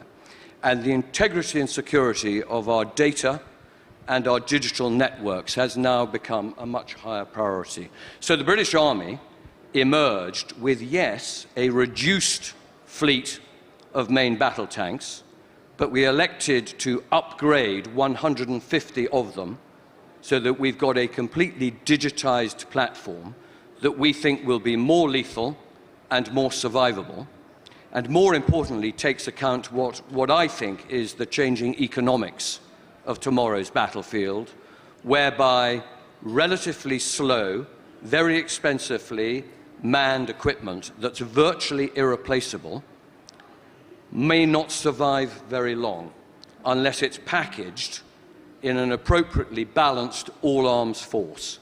And that's particularly true of the tank, because we're already seeing the inescapable realities of the future of land warfare. It's conducted at very much longer ranges. The battle space is much more precise, much more lethal. It's effectively one giant sensor. And therefore, we've got to pay much higher premium around capabilities such as stealth and survivability. And that's what I thought our integrated review revealed. And that hasn't changed based on the very urgent needs of Ukraine to which the UK is responding? Well, I think that it clearly comes with a set of nuances about what we're seeing in Ukraine.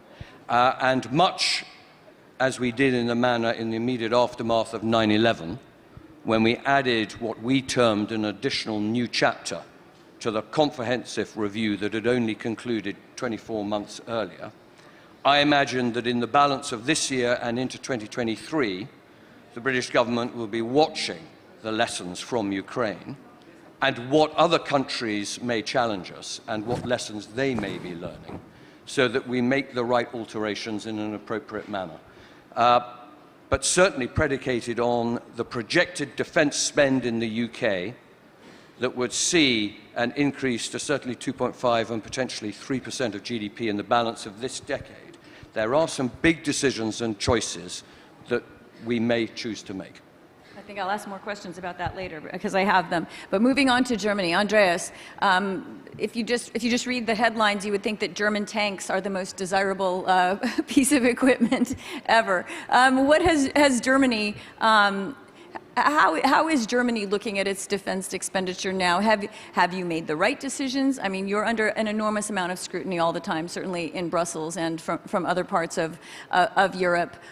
What is the Bundeswehr looking at right now in terms of your most important weaponry? And how has that changed based on the war and based on the demands for Germany to do more? Yeah, thank you very much. I think this whole process of readjusting the German armed forces and especially also the German army started already after 2014.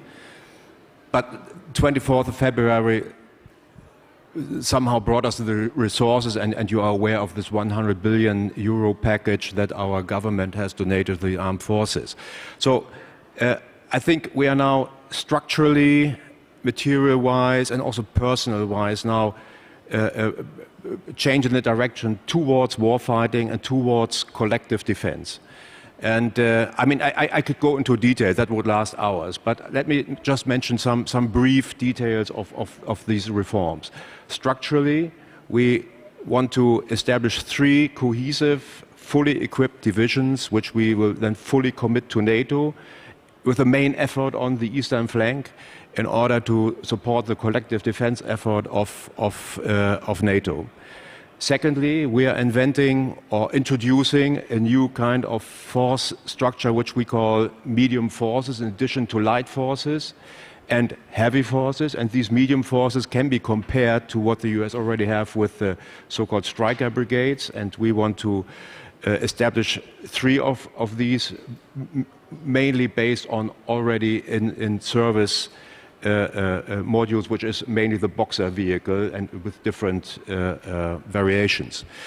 But I think the main effort above this is the restructuring towards warfighting composition of brigades and divisions with all the enablers at the respective levels, and a full digitization effort over the whole force. And alone within this package of 100 billion euros, 12.5 billion euros will go into digitization and new command and control means for the army alone. So that is very significant from our point of view, and that will bring us a big step forward. And this is why this is the whole question of C2 in a digitized army is the #1 priority of my chief of the army. Second priority is operating under protection, which means we have to reintroduce air defense and army air defense and counter UAV into our structures so that the units can move under this protective umbrella, as well as to improve all the enabler that we require in order to successfully conduct combined arms operations. I just want to name artillery, which we will increase from today 4 to in future at least 9 battalions. Material-wise, in this 100 billion package, there are a lot of projects that now come into fruition that were previously planned, but the resources were lacking. We're looking into the modernization of material that we have already on stock. For instance, our main battle tank fleet, which is, I would say, 50% already fully digitized and on the state-of-the-art level, and the other 50%, we're looking also to bring them up to that level in order to achieve or to bridge the time until we hopefully introduce the main ground combat system that we are currently developing together with the French. And finally, the personnel question, which is to somehow rebuild the personnel body of the German army in order to achieve more readiness and to have, let me say, like this, the younger persons in the field army and the elderly ones in the HQs and the other installations that are more, where we can make use from the experience, so to say. And last but not least, we are already committing large formations of the German army towards NATO. So you know about our EFP efforts and also our commitments into Slovakia, but we also now committed one additional brigade for Lithuania, which has now a forward command element in Lithuania, and which is on a daily basis available for deployment in case if that is needed. And we will increase the training activities in that region. So this is what we are currently doing. Our intermediate goal is to have one heavy division ready in 2025 for the eastern flank, and the next step will then be in 2027 with the next heavy brigade available for that region. So that's perhaps in a nutshell what we are currently doing. And I think this is really a big effort that we are undertaking, and we are all committed to this, and we are all committed to support our partners in the East in this current difficult situation. So just to maybe put a spotlight on this and picking up on something you said, the 100 billion was galvanized by the war in Ukraine, but how many of these ways that you're going to spend it were already ways you knew that you needed to spend it and you just didn't have the money? How much of it is different now because of the war? Where are there different spending tracks now that would not have been there, perhaps on heavier weaponry that would have been phased out, that you now, with the 100 billion, can use it? Yeah, I mean, the point is that I think the intent of this 100 billion package, which will not solve all the problems that we have, which result out of 30 years of reducing and spending cuts. Yeah. But this 100 billion were intended to achieve all, or to bring forward all the projects which were already mature enough to achieve a short-term effect, because I think time is also critical in the current situation. And this is why you see a lot of projects which were already, I think, initiated or somehow on the way, which are now underfed with resources. There are some other things that we look into how we can solve them from the regular budget, which is, for instance, the increase of artillery. But I'm confident that our government is going into that direction. Our Chancellor just recently said that he's still committed to the 2% aim, which would mean a significant increase in the annual budget compared to what we had in the past. As 2% is a thing of the past. Moving on to Phil, please take a look now at why the Russian military failed so badly. You've been tracking Soviet and Russian military capabilities for decades now. Were you surprised by their performance or lack of performance on the battlefield? And also, if you will, take a stab at the European militaries. I mean, do you think that they're up to the task now, as certainly concerns are different than before Russia waged war on a neighbor? Let me begin by just noting that new generation warfare is comprised of 9 elements, which can be grouped into 3 groupings: non-kinetic, kinetic, and nuclear. And let's be clear, at this point, the Russians are only losing at the kinetic area. Now, I find 3 reasons for that. First is scale of warfare. The Russians have traditionally, through the Soviet period and now again in the Russian Federation period, thought about warfare in terms of operational strategic scale. And they built their equipment designed for deep operations, high speed, high rates of fire. For example, the T-72 is probably a perfect tank for that mission. Unfortunately, the Russians aren't fighting at the operational strategic scale. They're fighting at the tactical scale.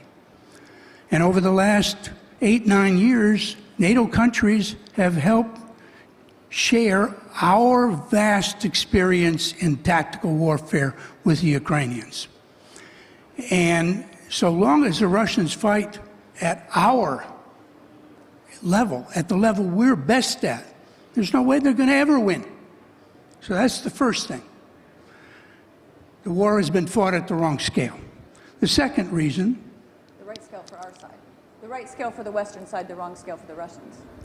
The second reason is that the war has been led by a terrorist and a fireman. Putin's only experience in life, or at least his formative professional experience, was running Red Brigade operations in Europe. He's a terrorist. So what experience does he have in running major operations, military operations? Zero. And he chose as his defense minister a fireman. Shoigu is an expert in emergency situations. Again, absolutely no experience in conducting warfare. Shapashnikov, the great military writer, Russian writer, called the general staff the brain of the army. Well, the brain has been severed from the body. So how do you expect the body to fight a war successfully? It's not going to. Now, the third reason is one that surprised me. And that was the level of systemic corruption went so deep in the Army, it didn't escape anything.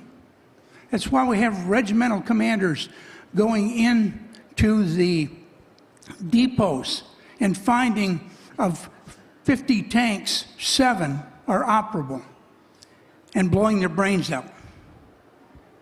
Real patriots, real believers in their army were failed by the system. What surprised me, and shouldn't have, when you put a bunch of gangsters in charge of a nation and then expect them and their kleptocratic system not to seep down to the bottom levels of society, how could we have missed that? But that's the third and final straw to break the Russian army. And are the Europeans up for it now? I mean, and are the European militaries? I mean, there have been some kicks in the pants with this war, but do you think that Europe has moved quickly enough to get itself to the level it needs to be?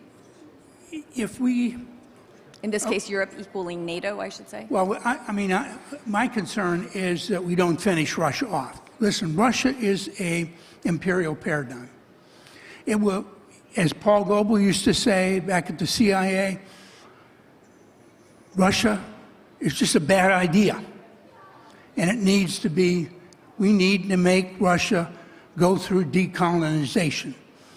It's not for us to force any particular system on the peoples of Russia. But they need a chance to decide for themselves. If we don't finish this mission, we're going to have another repeat, just like we thought in '91, that was the end of it. In 22 is not going to be the end of it either unless we actually change Muscovy. So we need to be thinking now about war termination and what the future security system in Europe looks like. If we don't do those two things, shame on us. I'd like to give the panelists a chance to respond to any of your fellow speakers first. Otherwise, I have a question or two, and we'd like to get the audience involved. I might just build on Phil's interesting observations, because if one takes a step back and looks at Putin's decisions in the macro context, I mean, he is learning a hard lesson in the expedient wars of political choice often throw up a series of very undesirable and ill-considered consequences. I think we're learning that the rules-based international system is not self-sustaining nor indeed self-organizing. It's actually underpinned by power. It's underpinned by hard power, and predominantly, albeit not exclusively, American hard power. And we Europeans are reminded just how important the United States is to the defense and security of Europe.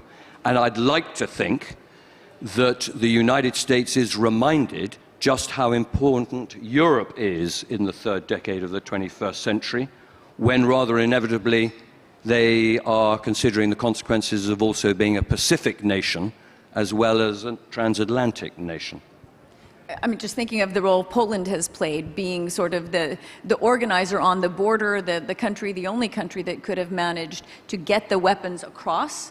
You've really stepped up and served as the focal point at NATO, I know, for organizing the shipments, not least the shipments. Yes, this is really true. This is why I told that we know and understand our role in all of this, let me say, structure, game, war, and everything what is now doing within the Europe. And if I may make a comment to Mr. Professor statement, of course, I fully agree that Russia lose the kinetic war. I strongly believe we will, and I hope we will not have an occasion and opportunity to check how determined is Russia to use the nuclear weapon, because the unpredictability, how Putin is determined to use such kind of assets, nobody probably knows the determination of this madman. And of course, non-kinetic assets, we suffer a lot of them. Before the war against Ukraine, mentioned many times, migration conflict with Belarus, and frankly speaking, Belarus is also the asset of Russia. So this is our perspective, that we really understand what's going on. And of course, I agree with Mr. Professor about our, let me say, some also missed portion of information about assessment of influence of Putin and his, let me say, gang for the Russia as a country. Definitely, I fully agree. Andreas? Yeah, perhaps one comment from my side. I also think that we will have to deal with the threat coming from Russia for the foreseeable future. And I also agree that we are relying on, but are also dependent on the US to let's say, stabilize or bolster our defense here in Europe. And this is where I think we as Europeans can do more in terms of better synchronize our armament projects, which are, if you look at state of the art, becoming increasingly expensive when you look at small numbers that each nations are procuring. And on the other hand, in terms of interoperability, so that at least our command and control, but also our logistical means are interoperable so that we can support each other. Let me give you one example. We identified that from the different NATO 155mm systems that were delivered to the Ukraine, none of them could, without certain adjustments, fire ammunition from different countries, which is of the same caliber, which is stupid since we have, I mean, standardization working groups in NATO for decades now. Yeah. And these kind of little things are things where I think we as Europeans have to become much better. Yeah, there's an entire unit for that. I always wondered sort of, what do they do? And now we know what they don't do, or they need to do. I wanted to ask if there are any Ukrainians in the room who would like to ask a question, because I have asked Foreign Minister Pavlo Klimkin, with whom I spoke over the weekend, if he would like to ask a question to my panel since he's not here. But I would give the floor to any Ukrainian in the room first. I don't see any hands. So let me just, this is a quick question. Yes, I will give you the floor first, and then I'll still ask Pavlo's question. Please. Hello, my name is Maria. We're giving you a mic here. 1 second. Hello, my name is Maria Zolkina. I am a researcher at Democratic Initiatives Foundation, Kyiv-based think tank. I have a question regarding the composition of political and military components when it comes to new security architecture in response to ongoing war. To me, as an expert, it's obvious that we, Ukraine, and our partners in the European Union and NATO have to think how this security structure will look like. It includes whether Ukraine will be joining NATO, as we are politically stating right now. If not, then what is the intermediate scheme, let's say, or the temporary scheme for that kind of challenge. So what do you think about how to help Ukraine, not only by arms, to secure us and our eastern neighbors, in case we are not in NATO, or maybe you support the idea that Ukraine should join NATO as soon as possible? Thank you. My experience with military guys is they're going to say that's a political question, but I'm going to try it anyway. They're all looking at me. Okay, should Ukraine be a NATO member? I think it's a very relevant question, because it's hard to imagine that when this conflict concludes, which it does, that part of the arrangement will be a very serious security guarantee by certainly Western states, if not the international community, to Ukraine's future security. We have a very successful model for what that looks like in Europe, and that's NATO. And we also have a model and precedent as to how we incrementally incorporate countries pre-accession. The most important thing will be complete lack of ambiguity with respect to Moscow's interpretation about the seriousness of the international community and the Western alliance's intent to secure the territorial integrity of Ukraine. And the best model for that is NATO, because it comes with precisely that guarantee and with the right unambiguous strategic communications. Anything less than that leaves a chink of light for a Russian president who will assume that he still has unfinished business in the Caucasus, in the Ukraine, and potentially in the Baltic states. But Mark, that doesn't answer her question. Ukraine knows this, and that's why they want in, obviously. Well, I'm not clearly going to comment on the political and the policy piece, but as a professional soldier, my advice would be that the NATO model, if you want to guarantee the territorial security of Ukraine, is the proven example. Any other volunteers? Poland, you are among the country, I mean, I know not the government and not the military, but among the countries saying let them in? Okay, I fully understand your approach and your will to be a member of NATO, and I support the whole of the process. But despite of those final effects, and we as a not only Polish armed forces but also as a Poland, we decided to support Ukraine, doesn't matter in what kind of circumstances, as a member of NATO or not. And our, let me say, not only political guidance, but as a foreign military professional, very important. But our will is to support you, doesn't matter in what kind of status of the country. Because I fully believe as a general and Polish citizen in your fight and for everything what are you doing. Yeah, I mean, this is a highly political question that I'm not in the position to answer, but I can imagine a lot of apart from that question, a lot of supporting and partnership and other supporting activities that are currently taking place, as well as that will be could be implemented in the future. But you know, to my knowledge, in the afternoon there are German politicians here available. Probably it's a question for them. Phil, you want to answer? As a very old intelligence officer, I would say that some of the cautions that you've heard today have been a bit too cautious. The idea that the United States' role is likely to be smaller, I think, is cautious. I think we should be looking at the possibility, I'm not saying it's going to happen, but the possibility the United States might leave NATO.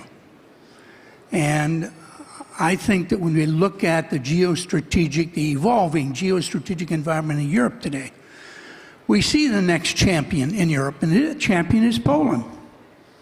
And we are seeing countries beginning to look to Poland as the major ground power in Europe. And I think that, and certainly the commitment for the team of the M1 and the Apache states that fact. And I think that I'm not going to get into some of the sensitivities here in Poland about how you spend your money, but I think right now you're making some wise decisions, and I'm just concerned that I'm concerned that we are not looking to some of the evolutions that my British colleague has suggested, that the strategic environment is definitely going to be different, and we are not examining that closely enough right now. I know that isn't fully satisfying because I'm at NATO every time when the map, when things don't advance, but I think they gave it a good effort. I have a couple more questions, and I'm going to warn my audience that I'm going to end up with Pavlo Klimkin's question. His question is, and we'll use this as the final remarks, what do your militaries need to do now? What will be your priorities now so that after the war, you're prepared for the 21st century warfare? So he just wants to hear what will be your spending priorities, almost irrelevant of the Ukrainian war. But I'll take a couple more questions from the audience. William, and the man in the second row, I'll take the two of those, and also the third one, and I'll toss these up here. We only have 10 minutes left, and I can't go over time. So quick answers, quick questions. Thank you very much. Well, my question is about... Identify yourself, William. Oh, sorry. William Alberg, International Institute for Strategic Studies, Director of Strategy, Technology, and Arms Control. Thank you for taking the question. So if heavy armor is important, and if NATO has decided to defend every inch at all times, forward defense as the concept, military mobility is going to be critical. And being able to move, for instance, in the German case, 2 brigades to join a 3rd brigade in Lithuania with all their armor. What about road? What about rail? What about air? How are we going to get 100,000, 300,000, 500,000 troops forward to the fight, considering differences in rail gauge, considering inadequacies in APODs and SPODs? What's the plan for infrastructure in order to enable the armor to get into the fight? Not only a question for Germany, but we'll let Andreas take it. Next question, I'll take 3, and then we have to be quite concise. Janusz Onyszkiewicz, Euro-Atlantic Association. What puzzles me is a difference in philosophy between Poland and other countries in NATO as far as the role of tanks are concerned. Because after all, if our acquisition program will be completed, we will have more tanks than in Germany, in France, and in the United Kingdom put together, twice as much. So I think the real question is, why is such a difference, and who is right? Thank you. And then right there, and then we'll start with these and see how far we get for time. One more question, and then we'll see how much time we have. But right behind you, right behind. Thank you. Jakub Knap, University of Warsaw.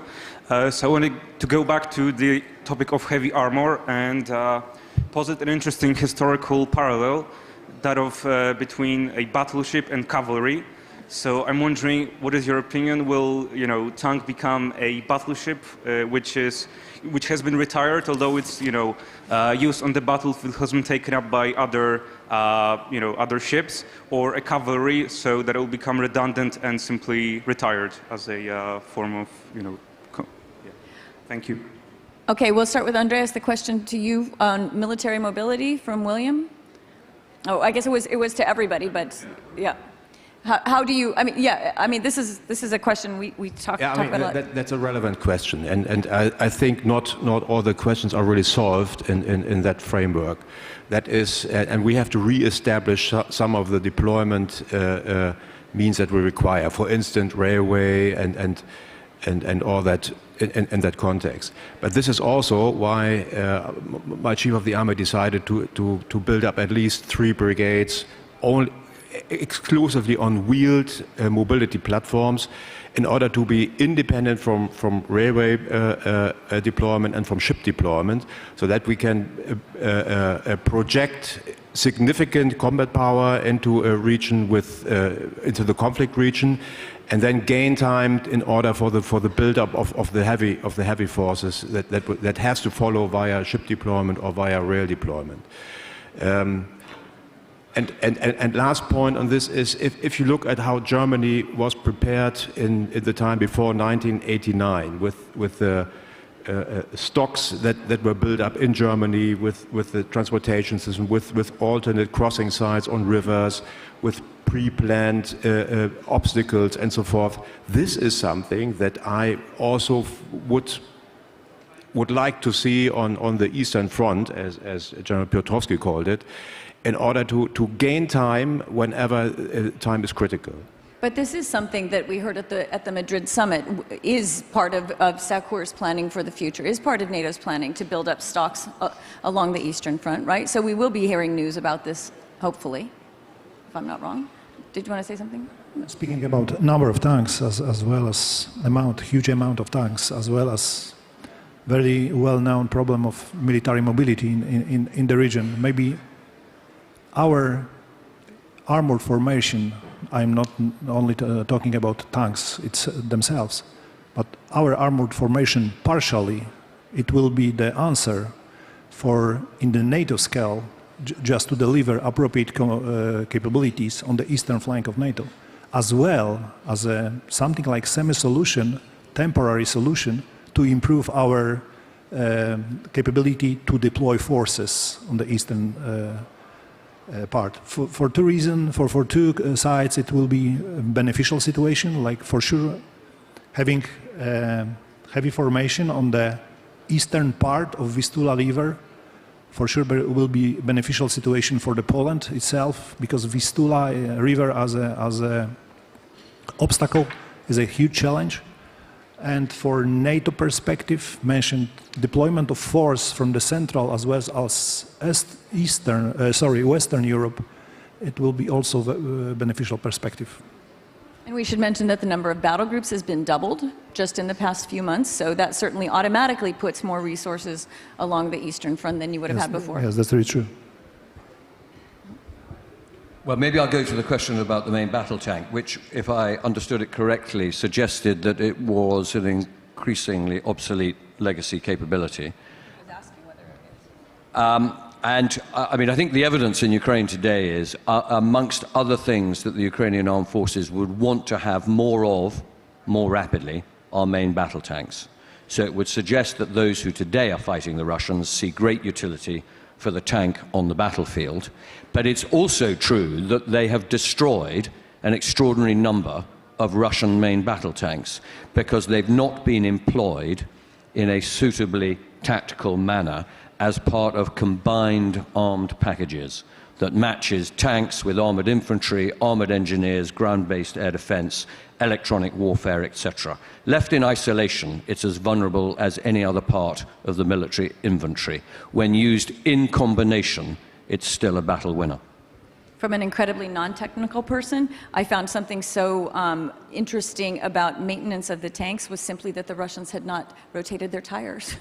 This is something I'm guilty of myself on my own car. This was mind-blowing to me, that this was why some of these tanks were failing. It wasn't technology, it was literally quality of the rubber tires, which again goes to leadership. And I'll go back to you now on the philosophy. Nobody answered the question of differences in philosophy. I mean, to some extent, covering NATO, I would have to say there's certainly convergence of philosophies as well, or you couldn't get any of these decisions made. But what would you say to that? Well, I think the key element of all the discussions we have had and what we were supposed to have comes down to an old problem. And that problem appeared in the 60s when NATO attempted to introduce handheld anti-tank weapons onto the battlefield as an equalizer.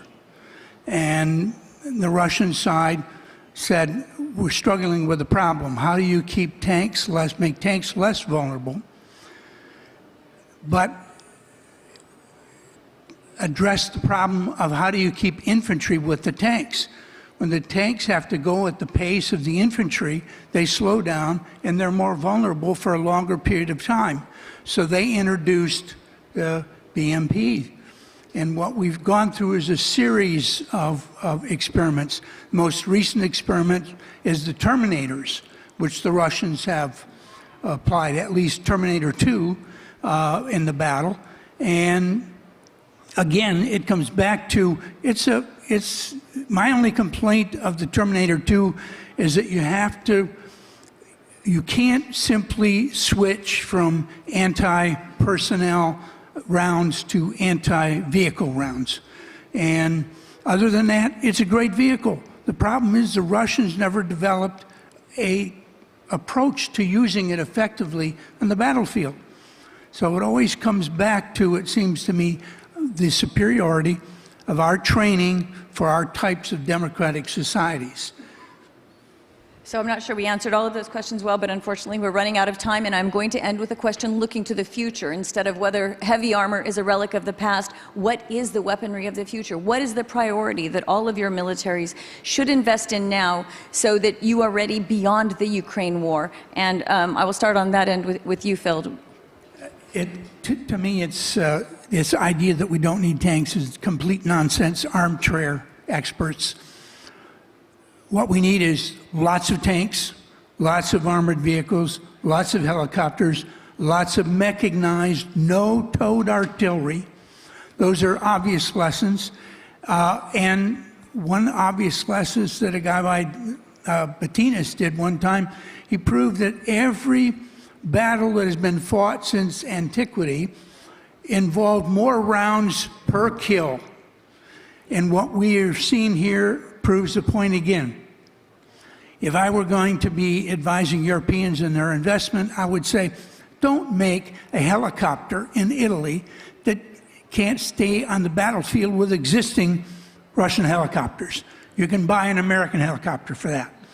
What we really need everywhere is greater ammunition capacity. We simply don't make the ammunition that we need. Yeah, that's definitely been proven. Andreas, what should Germany invest in? Amongst all the priorities that we are currently having, I think for the medium and long term is I think our foremost priority is to achieve a transparent, fully digitized battlefield so that we have connected all the sensors and effectors on the battle in the German army in order to develop the speed on the battlefield that is really required. Okay. From our perspective, it's of course a huge challenge next to the existing planning process in Polish armed forces and NATO structures, is that they find the most beneficial solution for the future. And so far from my perspective as operational commander is that to find appropriate proportion of force, existing force in multi-domain operation concept. I believe this concept very much tailored for the Polish armed forces, with good proportion as our answer for the future, as well as an opportunity to win in the time of need against enemy number one, which is most significant enemy, which is Russia. We have to remember that we are land-oriented, having the perspective that Baltic Sea probably in the future will be the internal NATO's sea, with existing Russia's line of communication. We also see and listen our friends from Ukraine, how beneficial is a space for them with a lot of projects, delivering them data as well as some info products. And of course, this battle, multi-domain operation, will be very, very important for us. And we are struggling a lot, speaking and making some progress in this matter. In the same time, trying to find a solution. What kind of equipment, what kind of assets will be important in this let me say, concept for operation. Thank you. In the UK. I would go for three things. I would go for digitization, which I think, if done properly, will be as profound as mechanization was for land warfare in the 1930s and 1940s. I would go for integration and interoperability across the alliance, and I would go for readiness, which is about manpower, equipment, and sustainability. Person power? And deployability, particularly important for the United Kingdom. There is no point packaging our forces on a small island. Okay, thank you very much to all of you. Thank you so much to our audience. I really enjoyed this, and we'll see you at the next panel. Thanks.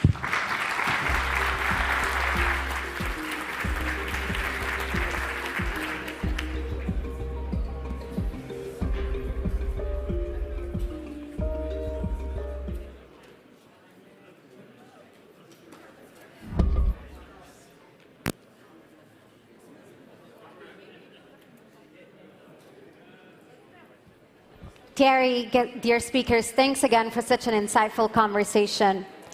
And now it's time to hear more presentations from the industry. It is my enormous pleasure to invite to the stage Jonathan Hoyle, Vice President for Europe of Lockheed Martin, USA. Jonathan, please join us on stage.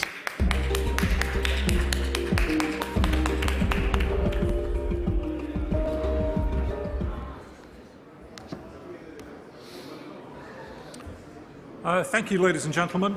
Pleasure to be here once again at the Warsaw Security Forum. I'd like to talk about transatlantic security and the way that that needs to work as we go forward. I would contend that we face a shifting paradigm with events in Ukraine. That change of paradigm is driven in part by the need for consumption rates, as we have seen has happened in Ukraine, to be upped, as the previous panel was just talking about. We need to up the rates of production across industry. But also we're seeing an increase in expenditure by governments across NATO, which also requires the same thing. So I'm going to address those in the light of the transatlantic partnerships. So many challenges faced by the governments today, particularly of NATO, but also of industry, and that transatlantic partnership is key. Our challenge is how to collaborate across governments and industry with the armed forces to deliver kit quickly and in the needed volume that wins the fight. And that, if you like, is the thing that has changed from the previous 30 years prior to the 24th of February, where we were fighting in Afghanistan and before that Iraq, but in a rather narrow definition of warfare. And the rest of the business, if you like, was being atrophied with lack of investment and expenditure, so that our supply chains were driven to be efficient and not necessarily carry spare capacity. So you see very little surge capacity in the industry pipeline, and that is now today a problem that we all face.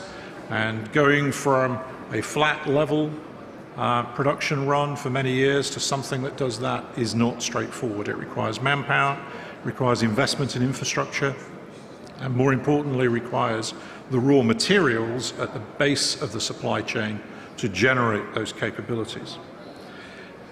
The supply chain has, in some ways, fortunately been tested during the pandemic. We all learned very, very quickly with the onset of COVID where the pinch points were in our supply chains, and industry collectively has done a lot of work to address those pinch points, identify second and third sources of supply, and pass out payments early to enable it. Lockheed Martin itself was at one stage paying out over $400 million a week in advance payments to our supply chain to ensure that vulnerable suppliers remained available. So we have the knowledge of what's needed to address our supply chain, but I would contend that in today's environment it requires a joint approach by governments and industry across the Atlantic to address some of the underlying difficulties that would give us delay in getting the right kit in the right hands in the right volume. And I'll start with processes. As a former civil servant in the UK, I know an awful lot about processes and the way that governments work, and I also know that I had jobs where my intention was to slow down decision making to make things more affordable in the long run.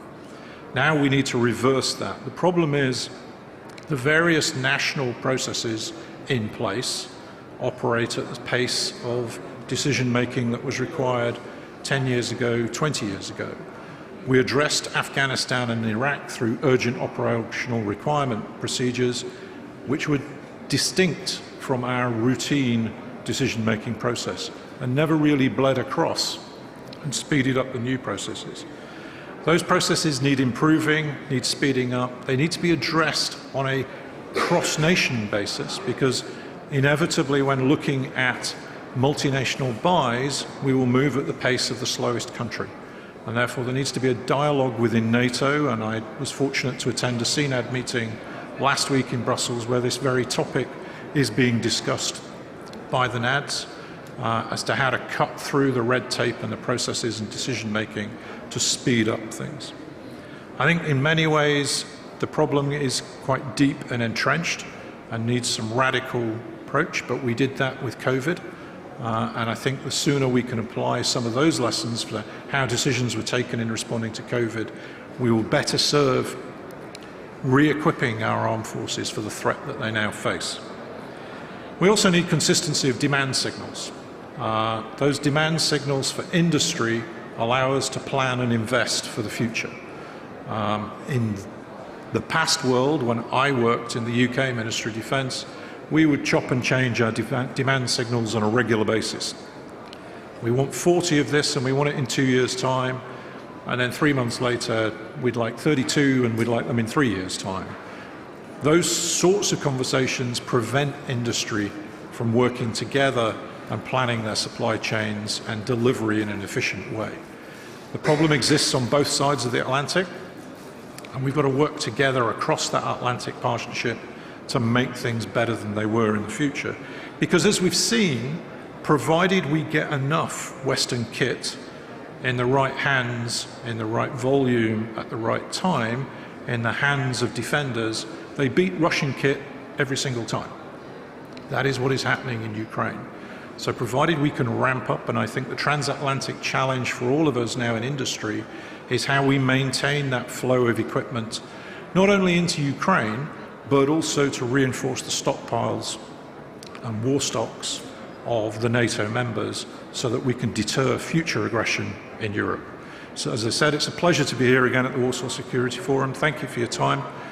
Enjoy the rest of the conference. I hope you will have a good dialogue and good conversations. Thank you.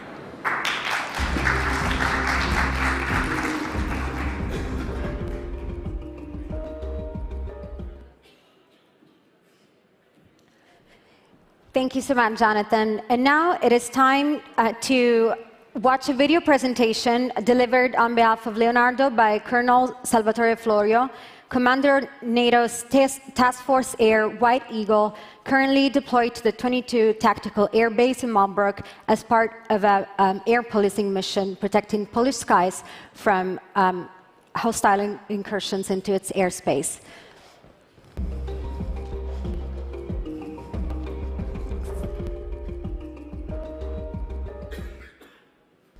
Task Force Air White Eagle has already been engaged for several weeks on Malbor's Krolevo Airport, home of the 22nd Tactical Air Base, in a NATO mission in support of enhanced air policing activity with Eurofighter from 4 Italian Air Force operational wings. Task Force White Eagle conducted a series of activity with the Polish Air Force aimed at improving the interoperability capabilities of its air asset. The operational activity, which take place on a daily basis within Poland airspace, so-called SHIELD, often sees the Italian Air Force Eurofighter Typhoon engage together with Polish Air Force MiG-29 operating from Malbork base. The mission carried out by the Eurofighters offers pilots from both nations the opportunity to test the capabilities of their respective defense system and provide the Italian Air Force operational personnel the chance once again to exploit the potential of the Eurofighter Typhoon, the result of industrial collaboration between Germany, Great Britain, Italy and Spain, which is capable of offering wide-ranging and highly effective operational capabilities in the field of the air defense together with NATO partners. For the first time in Poland, in enhanced air policing operation, the Task Force Air White Eagle is under the direct national dependence of Joint Operation Headquarters, and from August 1st to November 30, 2022, operates alongside the Polish Air Force to protect the northeastern flank of the Atlantic Alliance. Consistently deployed in the same type of mission, including Bulgaria, Lithuania, Estonia and Romania, the Eurofighter Typhoon is confirmed as an effective and high-performance aircraft in support of the air policing mission within NATO.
Great. Thank you again to industry representatives for these presentations.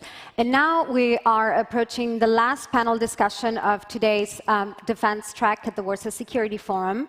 The topic is unmanned aerial vehicle and the future of combat aviation. Are manned fighters obsolete? And to moderate this discussion, we welcome to the floor Tomasz Murab, member of the board of the Kazimierz Polański Foundation. Let's give him a warm welcome.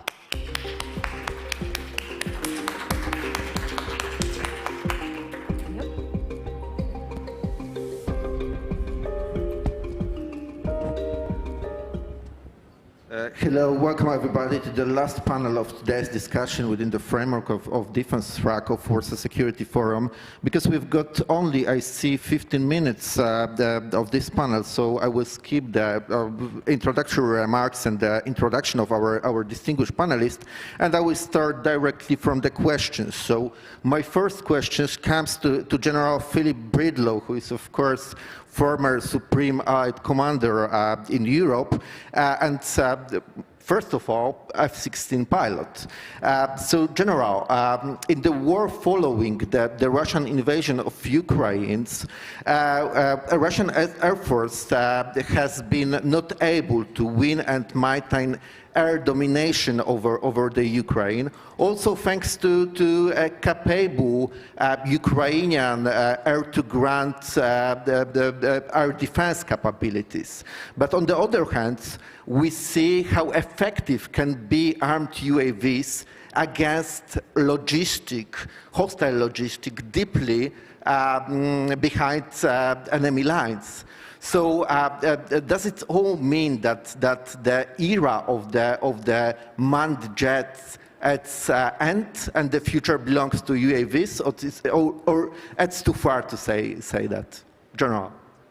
Well, a short answer and then a little bit of an explanation. The future of UAVs is bright, but the end of manned flight is not anytime in the near future. First of all, let's congratulate the Ukrainian Air Force, a much smaller force and a much ostensibly less capable force, has been managed extremely well, and they have been very good at masking their capabilities and where they are, and they really have basically thwarted all Russian efforts to establish air superiority. That's also important to your question about UAVs, and that is that the UAV currently is really only flown primarily in low-threat environments.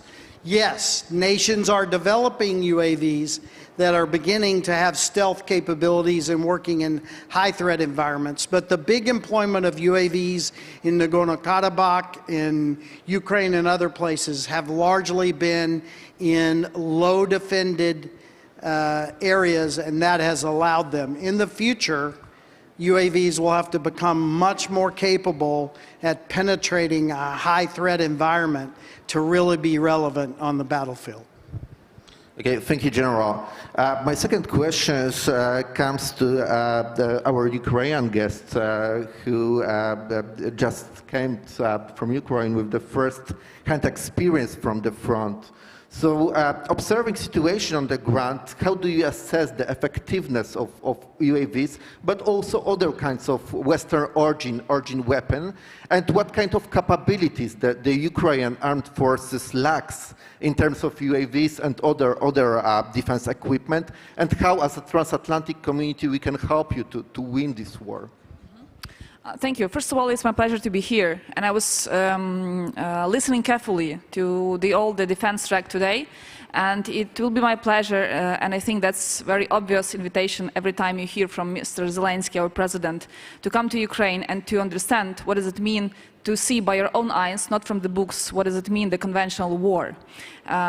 Because in the previous panel, we heard a discussion about the armed vehicles with armor capabilities to be effective on the battlefield. But you have to understand that each of the weapon it's not the past, it's only on the future. And UAVs is only the component, I would say, yes, a bright component, but nevertheless, you will never win without the infantry, without the special operation forces, or without the air forces, and so on and so on. For sure, on the very first days of the large-scale invasion and war, especially for ourselves, UAVs were the eyes, and that's how we actually managed to have some success on some battlefield position. And even now, they are using them as I would say, as a cars. You know, you never know what time electronic warfare will lay them down, or what capabilities on this or that position Russian forces have in order to put it down. But what I want to say that, going back to your question about the drones, UAVs from our allies and partners, we are lack of, I would say, striking UAVs. That's the very first our need. And if you want to see, and we want to see, more Moscow's warships in the sea, or any other targets, high-value targets, that's how UAVs as a component works in the whole operation. Again, what we have now, but we are lack of that. That's about Bayraktars, and that's, of course, what we are expecting. Maybe one day we'll see Predators from US in using in our Ukrainian armed forces. But of course, I cannot mention about the kamikaze drones. That's the Switchblade 300 or 600 or Phoenix Ghost, and I want to mention what now Russians are using, especially during the last 2-3 weeks with the kamikaze drones named Shahid or Mohammed, if not mistaken. And that's what they're doing with the nightmares in Mykolaiv and in Odessa. And unfortunately, in some of them, or even in Russian UAVs, especially in Orlan, what we see, that's our partners did the component details. And that's the question for our allies and partners, how we can find inside that UAVs our partners' details and components. That's a big question, unfortunately, till now. So I would say that the main attention and stress, what we are asking, that's about striking UAVs. But two more things. That's about anti-drone system. I cannot mention Lithuania and American strengths and working on that field, but we are now using and will use, expecting from the American side, Titan system to our battlefield. We're expecting them to receive. And of course, electronic warfare systems, because in order to be more effective in working with from the Russian side of their UAVs. Because Orlan, that's, I would say, what I saw and what I managed to see during the work on the battlefield and visiting soldiers, like couple of minutes, and you will for sure get the shell or they will hit the position. Orlans, that one of the main Russian eyes on the battlefield, and their quantity, I would say, that's endless or enormous. I don't know. And yes, this component is very effective from their side, but from others as well. And of course, the main value targets and positions and headquarters, what we found on the battlefield, it was thanks to UAVs. Thank you very much. Let me focus for the while on more industrial part of our discussion, which is me to Małgorzata, who was governmental plenipotentiary for UAVs in Poland. So Małgorzata, there is very few countries over the world which are able to produce like manned fighters or advanced transport aircrafts. But it's a little bit different when it comes to UAVs. So what country of the middle size, like this in Central and Eastern Europe, can do to join this family of leading producers of UAVs, both for military purposes, but also for the civilian ones? Małgorzata. Yes, thank you very much, and thank you very much for the previous notes about drones. I will speak from more industrial side, of course, and from let's say the public policy, because it's my specialism and my experience.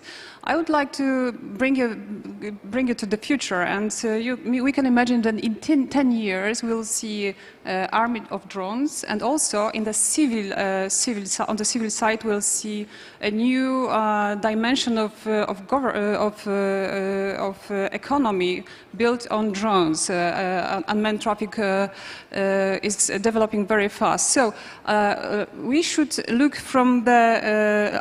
My proposal is not to look from the bottom up, because now we are looking at the drone ecosystem bottom up, and we see what's happening and the Ukrainian experiences are very significant, because there is action and reaction. But now, looking on what's going on in Ukraine and elsewhere, what, for example, European Commission is doing in terms of introducing drones into the economy, we have some very important lessons to learn.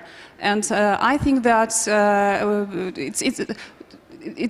I think it's a very complex issue. My opinion is that the new dimension of economy, and of course there are some common places, some common points in this. It's the usage of the airspace, of the lower airspace especially. The upper airspace is a different issue, but the lower airspace, which will be utilized by military, by civil aviation, and also by special forces, by internal affairs entities. It's something that will be in a common use, and how the airspace will be organized in the future, how the traffic will be managed in the common airspace is something that leads us to the point that we should focus on the traffic management for the future, because of course during the war military and in general military has a priority, but when there will be a peace it will be obvious that the airspace will be common and will be used by different stakeholders. It's the first. So traffic management system. This is definitely the topic that is being developed nowadays very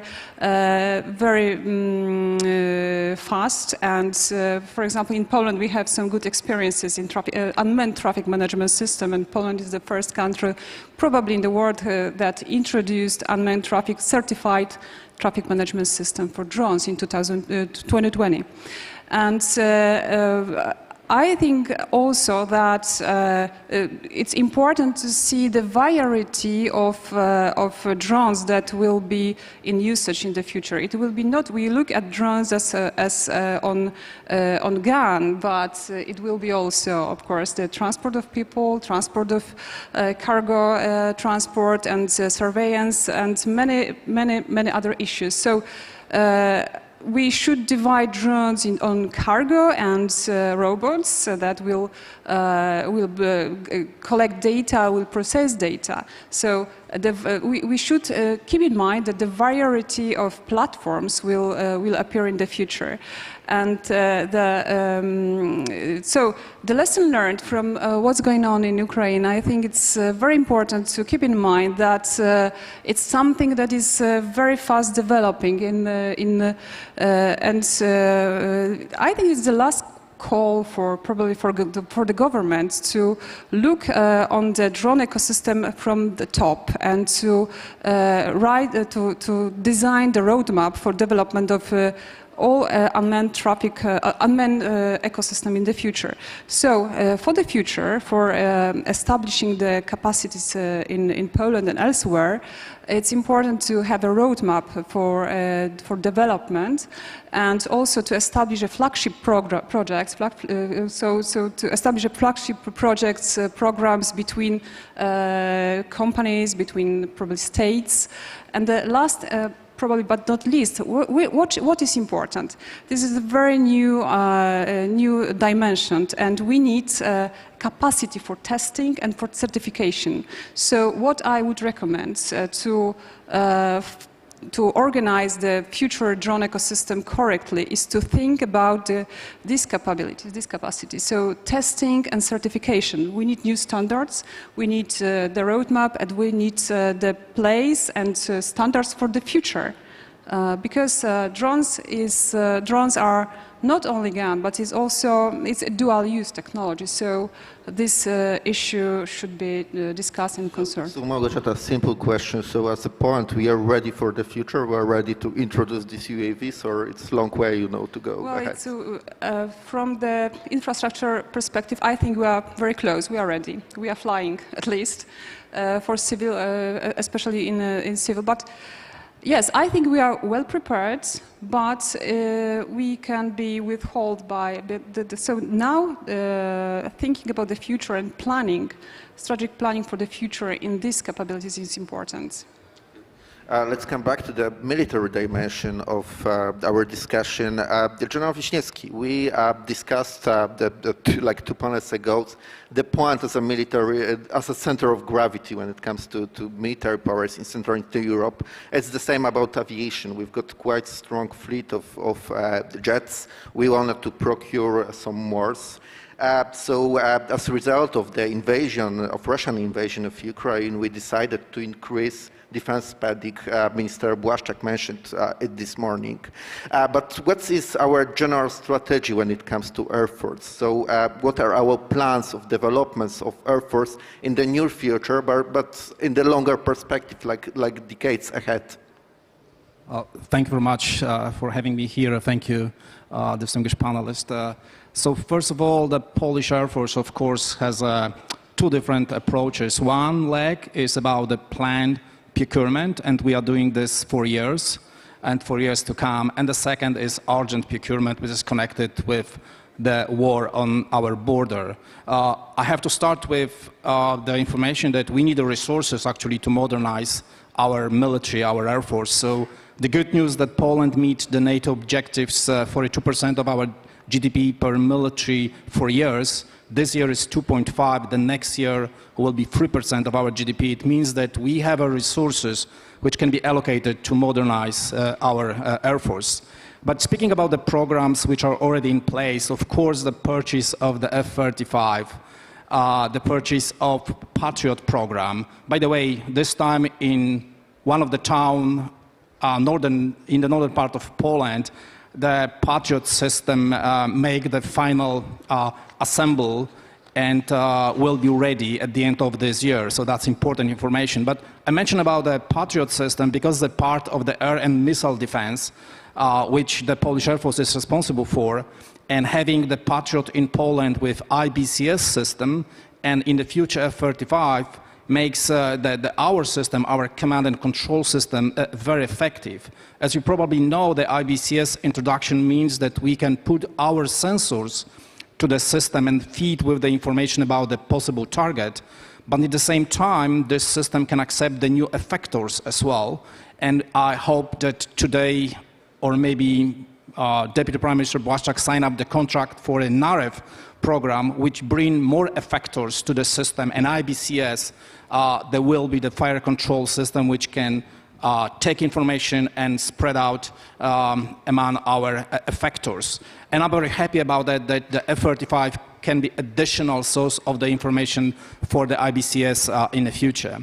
And talking about some kind of the pre-plan procurement, we have to talk about the UAVs, the TB2. And I'm not going to talk about that. We see the pictures and the movies from Ukraine, so we see how effective the system is for ISR and for strike purposes. But I think that in Poland, that this TB2 is just the first system which will be introduced. By the way, Polish operator conducted the training in Turkey, and we'll get this system in Poland at the end of this year. But this is the only one layer of ISR and strike capabilities. As you probably know, the Deputy Prime Minister Błaszczak made a decision to buy the Gladius system, which is two different UAVs working together. But what is really important for me is that this is the combination of the new kinetic capabilities which will be introduced in our artillery regiment. So it means that loitering munition will be weapon on choice for the commander of the artillery unit. It's a brand new idea, and believe me, there is no TTPs in the world how to use the artillery missile strike and the loitering ammunition in the same artillery unit to meet the objectives of the higher commanders. So we're going to work on the TTPs, but I think that this is a brand new idea. And talking about the Gladius system, I like it just because they are very small birds. We see the pictures from Ukraine about how vulnerable the Orlan 10 system is and how many of them is shut down by the Ukraine GBAT system. It means that we have to make a choice during the wartime when we operate in A2AD bubble. So we have to have a very small UAVs, very capable but very small, like loitering munition or maybe FlyEye, which is provided to Ukraine. And very effective. Yeah, we're happy about that. We have in our military as well. Or we have to move to the stealth technology in UAVs, which allow them to penetrate A2AD bubble. But that's the future. Talking about the future procurement as well, we have a loyal wingman program in Poland. I know that the loyal wingman is not sexy. It's a man-on-man teaming concept. Loyal wingman belongs to Boeing, I believe. That's why it's not sexy anymore. But in Poland, in our plans, we have resources allocated to loyal wingman program. And we very carefully watch what's going on in the different air forces. We know the Australian Air Force is a leading force with integration. But we see what the US Air Force is doing right now. Air Force Lab, very successful R&D program. I believe it's concluded. But what we think in Poland, we're looking for a loyal wingman for our F-35. So this loyal wingman should get attributes of the 5th gen fighter. The US Air Force made a decision recently to allocate money for a future loyal wingman, which will accompany to next generation air dominance fighter. And that's the future. We'll look very closely for these capabilities. So I would say that yes, we introduce a lot of USVs to the Polish Air Force. We want to integrate this, and there is a couple of the systems which can accept the information or provide the kill chain, the decision to kill for the loitering munition or the strike UAVs. Thank you, General. It's good to hear that we have some plans, like long-standing for the future when it comes to our Air Force development. I would like to open up to the audience our discussion, so please prepare your questions. But before that, I would like to come back to General Breedlove, and maybe General Wiśniewski would like to engage in the discussion as well, because we discussed in the backstage with General Breedlove his observation concerning the air operation over the Ukraine. So as I mentioned before, the Russian Air Force, regardless of the quantity advantage, quality is under the question mark, but the quantity advantage failed to surpass Ukrainian air defense. And Ukrainians, according to the Department of Defense assessment, still possess significant percentage of the both fixed wings and rotary wings aircraft fleets. So how Ukrainians did it? What's your observation? And what can we learn from Ukrainians as a NATO and especially frontline states here in Central Eastern Europe? General. So I think we have to discuss a positive and a negative. The positive is that a smaller and ostensibly less capable Air Force was led very well and caused Russia to have a lot of problems with targeting. As you know, in the early days of the conflict, Russia fired many hundreds of missiles. A lot of those missiles hit empty targets because Ukraine had moved their air defenses around, and Russia was targeting old data and shot at nothing, literally, many of their missiles.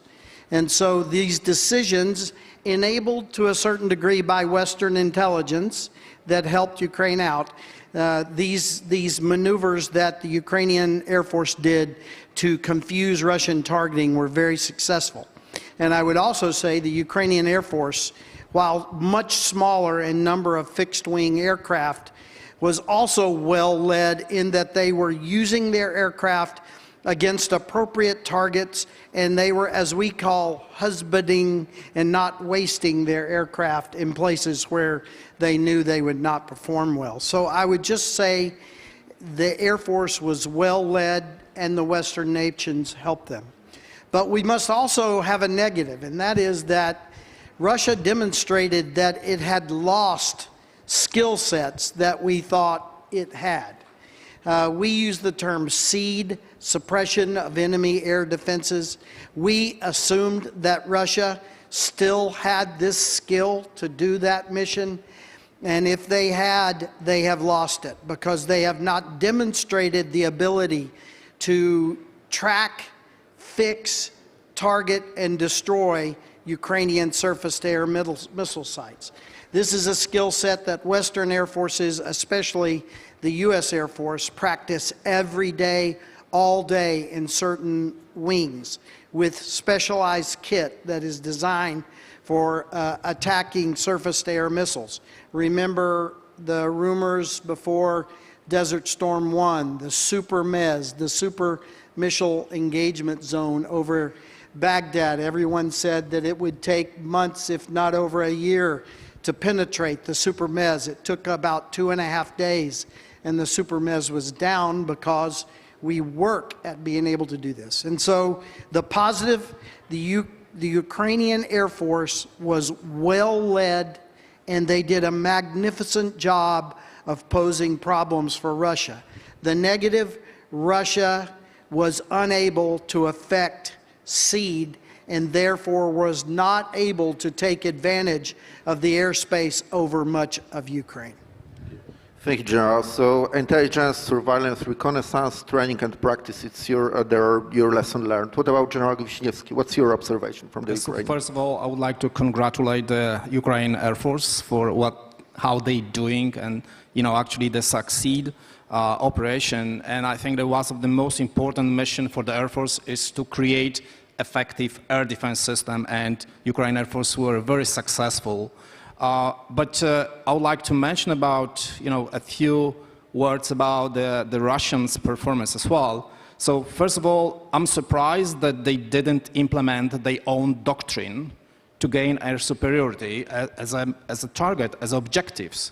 The second, we witnessed the lack of well-trained pilots and operators. And the third, what is obvious, they don't have a precision weapon system which can be employed to gain the air superiority and meet the objectives. If you look at the pictures from the airports or airfields attacked by the Russians, there is a 107 or 110 precise attack. The rest of the missile missed. If you compare what the NATO forces is doing, there's a 10 of 10 exactly on a DMPI designated by our targeting or weaponering folks. So that's a big difference. And I would like to mention about one thing, just we see the pictures about low-level flying, the jets and the helicopters trying to do the CAS mission or support their own troops. It's a very difficult mission. It's hard to fly low-level formation, have a situation awareness, use the electronic countermeasure, radars and other stuff, be on a target and put the bombs on the proper DMPI, believe me. So this is the worst for the pilots. And for sure we can see this, that the Russians cannot reach their objectives just flying low-level and doing the attacks with loitering or just far from the targets. And on the other hand, this is very difficult for the pilots because you are exposed for the manpads, and that's why we see the Su-25, Su-34 and 35 shut down by the manpads.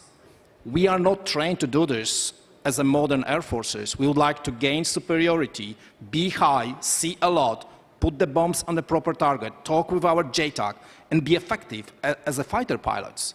If you're flying low, it's very difficult. It's workable, but very difficult, and we are vulnerable from the system like manpads. they can be everywhere.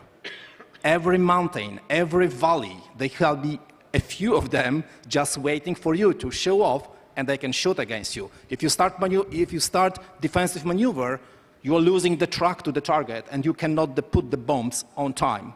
So I'm really surprised that the Russians didn't implement their own doctrine, and that's probably why we can say that Ukraine Air Force is so successful before they prevent Russians to implement the doctrine. Thank you. And if I could just add to that, I agree with everything. And the Russians, once again, because they could not knock down the SAMs, the relatively few SAMs in comparison that Ukraine had, they were forced out of the medium and high altitude bombing, as the general has described. And now they're in an environment they have not practiced in. And if you remember, during the 80s, 70s and 80s, we all were flying low because we didn't think we could penetrate the Warsaw Pact's SAM belts. But we practiced again all day, every day at flying low, and it was still very hard to do. But when you make this change in the middle of the war and you haven't trained for flying low, it gets incredibly hard to do. It's more dangerous, and you are absolutely inaccurate with your bombing from those kind of attacks. Thanks, General. For the end, let me ask more general questions to our Ukrainian guest and Małgorzata as well. So, against the background of the Russian invasion of Ukraine, also the Polish-Ukrainian relation became excellent. So, but I mean the political dimension of the relations. But in my opinion, our technology and industrial cooperation should also follow suit. So what does a government of Poland, the government of Ukraine, can do, you know, to enhance and develop our relations and research and developments and industrial dimension as well? So first of all, I think that we have to lead the example between negotiations between Ukraine and, for example, Turkey. As we have now, we will see the new industrial point for Bayraktars in Ukraine. And even though it's a bit challenging, or I would say not a bit, it's challenging, but I think the same we have to go as deep and as much with the Poland side. Why not? Or vice versa. You have to see what's going on our battlefield and to provide this or to build or to produce as soon as it's possible in Poland, because the question is, I think, to all of us. No one, that's my personal view while listening to the first couple hours of the defense track.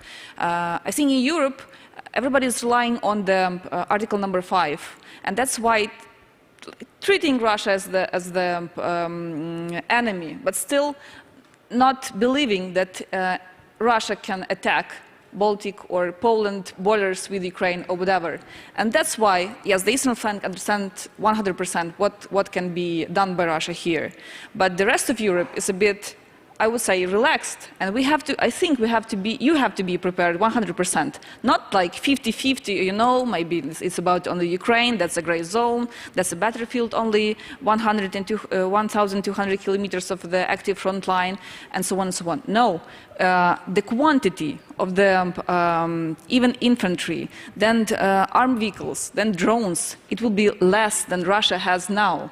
That's very challenging for all of us, not only for Ukraine. We understand that the quantity of the Russian troops and army, like more than 1 million plus new mobilized people, and no one can say now how many of them they will involve into army. We are just saying here the partial mobilization, but like we can see it like in a month for 1,200,000 of people, new people in Russian troops, and we have to understand that we need resources to fight with them, and it's not enough for Ukrainians. It's not enough. So that's why, and I'm more than convinced that the victory and any results of the war will be found only on the battlefield, and that's the war between the artillery, UAVs, the quantity of that, because the intensity And the less quantity on our battlefield showed the results. Yes, we are now very happy about our counteroffensive operation, but we are keeping silence about Donetsk region, about Bakhmut, or about other regions. We are happy now about Kharkiv, but still, I would say that October, November, December will be very crucial for Ukraine and for Europe as well, because of the crisis you have, and because of they will for sure start to hit the critical infrastructure, and then probably start to attack. Even despite the mood during the autumn and winter times, it's very low. So going back to your question. We have to use as much possibilities as we can, building building in Ukraine, whether in Poland, but fast. We have to learn lessons very fast. No time to be just prepared. And please be serious with the Suwalki corridor, with the Belarus, and so on and so on. That's for us. That's not a joke, because almost nobody believed about the 21st of February. So, and the same thing can happen, unfortunately, to our close neighbors and friends. I think in Poland we are aware of this risk. Well, just moving back to potential cooperation between Poland and Ukraine, I think it's a very, maybe not the word is not good, but very good example of opportunity, let's say, to build joint capabilities based on, I mean, the UAVs. I want to mention that many pilots flying in Ukraine were trained in Poland before the war. We observed a huge amount of new pilots being trained in Poland. Because in Poland we had 100 drone schools, so training centers for civil pilots. So I think it's very important to continue this and to train people. In Poland we have 100,000 pilots of drones. These are statistics. They are different, of course, pilot. But we will need and we need in civil aviation as well, in civil drone aviation, we need very highly skilled pilots for drones. We lack this capability. So I think that training, and again training. And experiences of Ukraine, and I know that you have testing center next to Kiev. I think the testing center that Ukraine is organized, I think is the place to watch, because there they will gather all experiences and all lessons for the future. And I think it's also excellent opportunity for us in Poland to build joint capabilities for the future, because future will surprise us for sure. We cannot expect a lot, but yeah. And also, I think both Poland and Ukraine has excellent capabilities in aviation. I think we should revise and we should look what we do have in Poland and Ukraine, and to think about joint cooperation, about designing, about producing, and about fast moves. Thank you, Małgorzata. As I announced before, I'd like to open the floor to the audience. I see many hands. There is anybody with mics?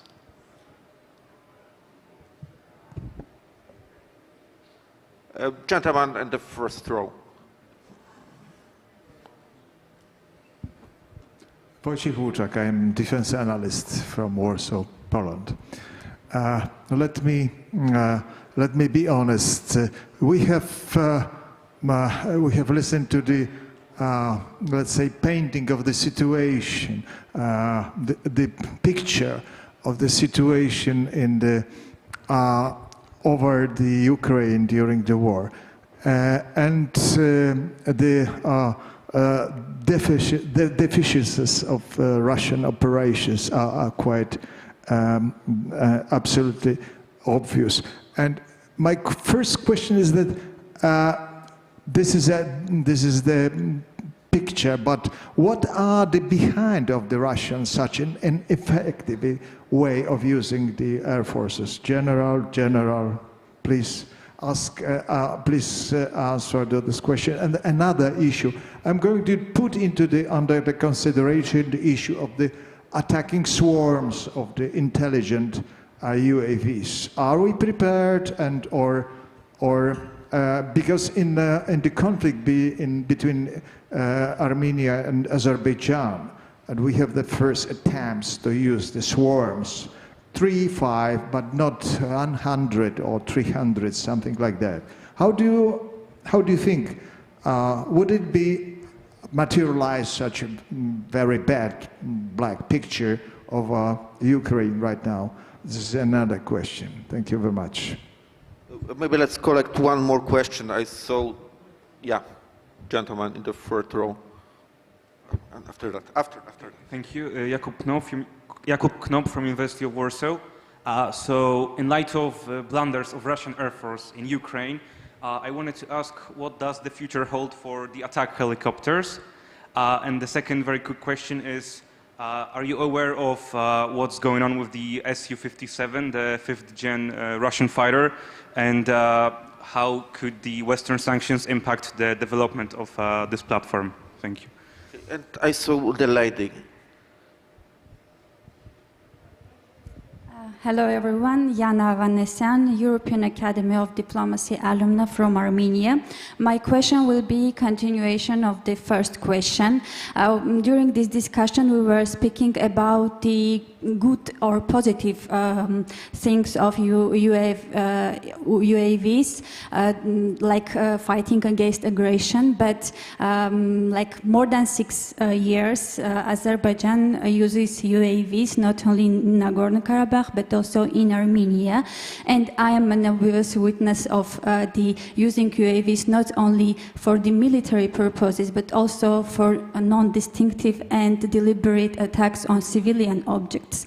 So with the everyday developments of manned fighters, do we prepared for it, and what we do to put it in legal limitations in accordance with international humanitarian law?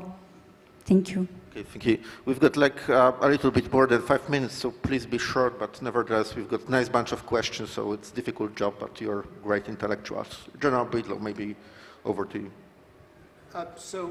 So I think that we answered a lot of your question earlier in our remarks, and that is that, that the performance of the Russians was diminished because they were unable to accomplish tasks we thought they could accomplish, and as the general mission mentioned, their skill of their pilots is low because the flying time of their pilots is very low.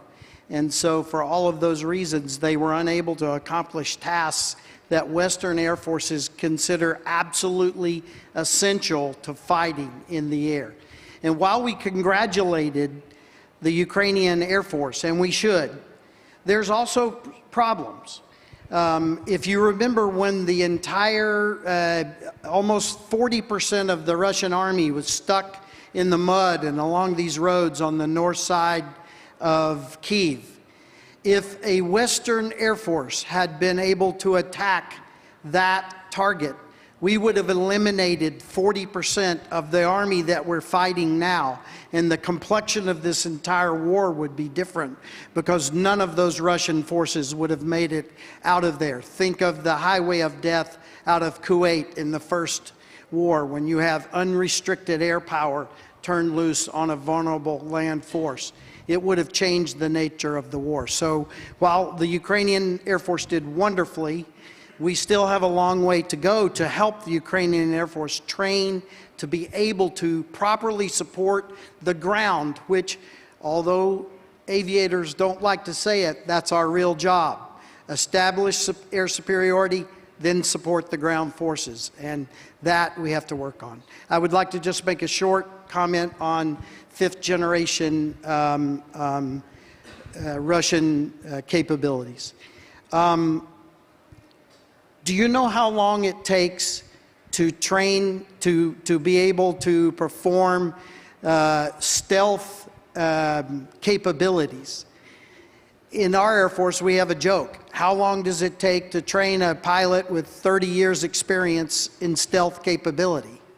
It takes 30 years to train a pilot with 30 years in stealth capability. And so the point of the matter is, Russia will try to build a fifth generation aircraft.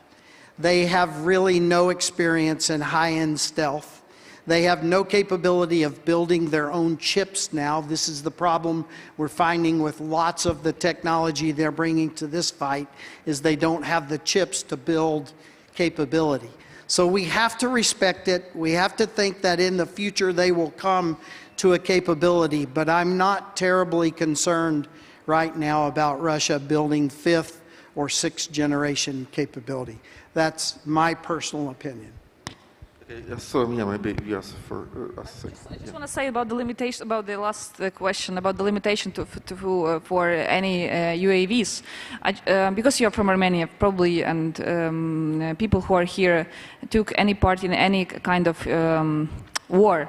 War doesn't have any rules, and that's so. It means that no limitation work almost for Russian Federation. That's 100%. So.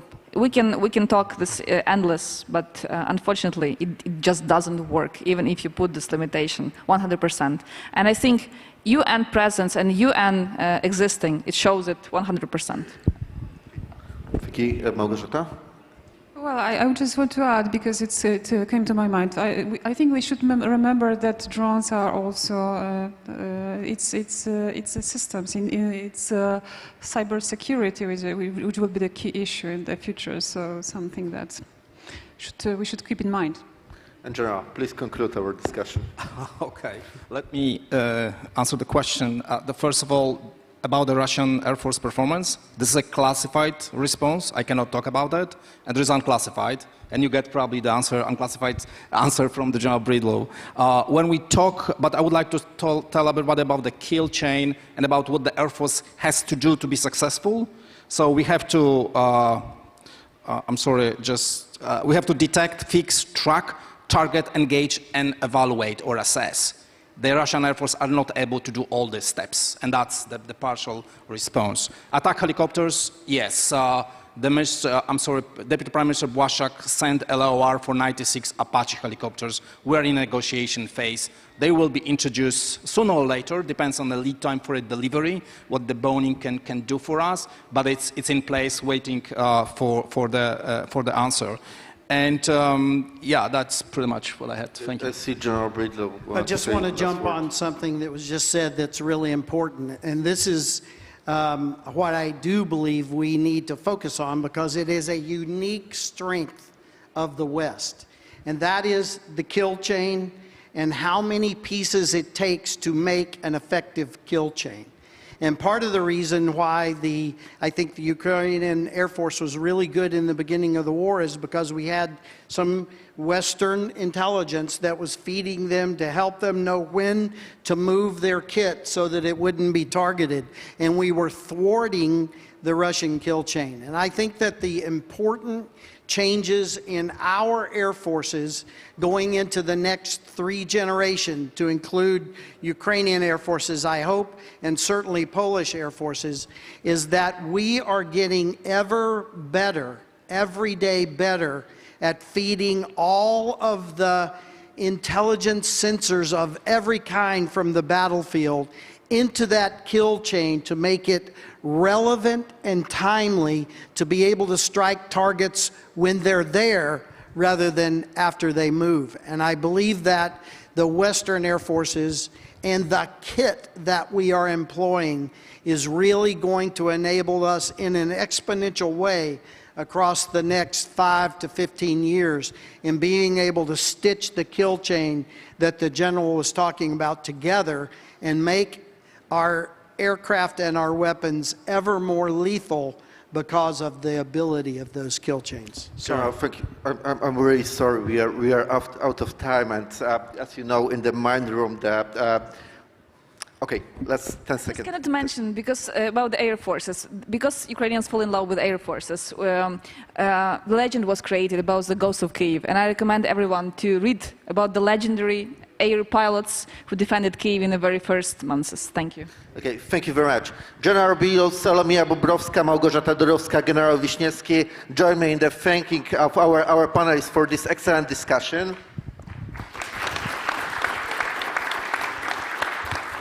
And please make sure to go to the Warsaw room, as we are going to start the global outlook with the speech of First Lady of Ukraine, Oana Załęska, very, very soon. So please make sure to reserve your seat and join us in the Warsaw room. Thank you very much.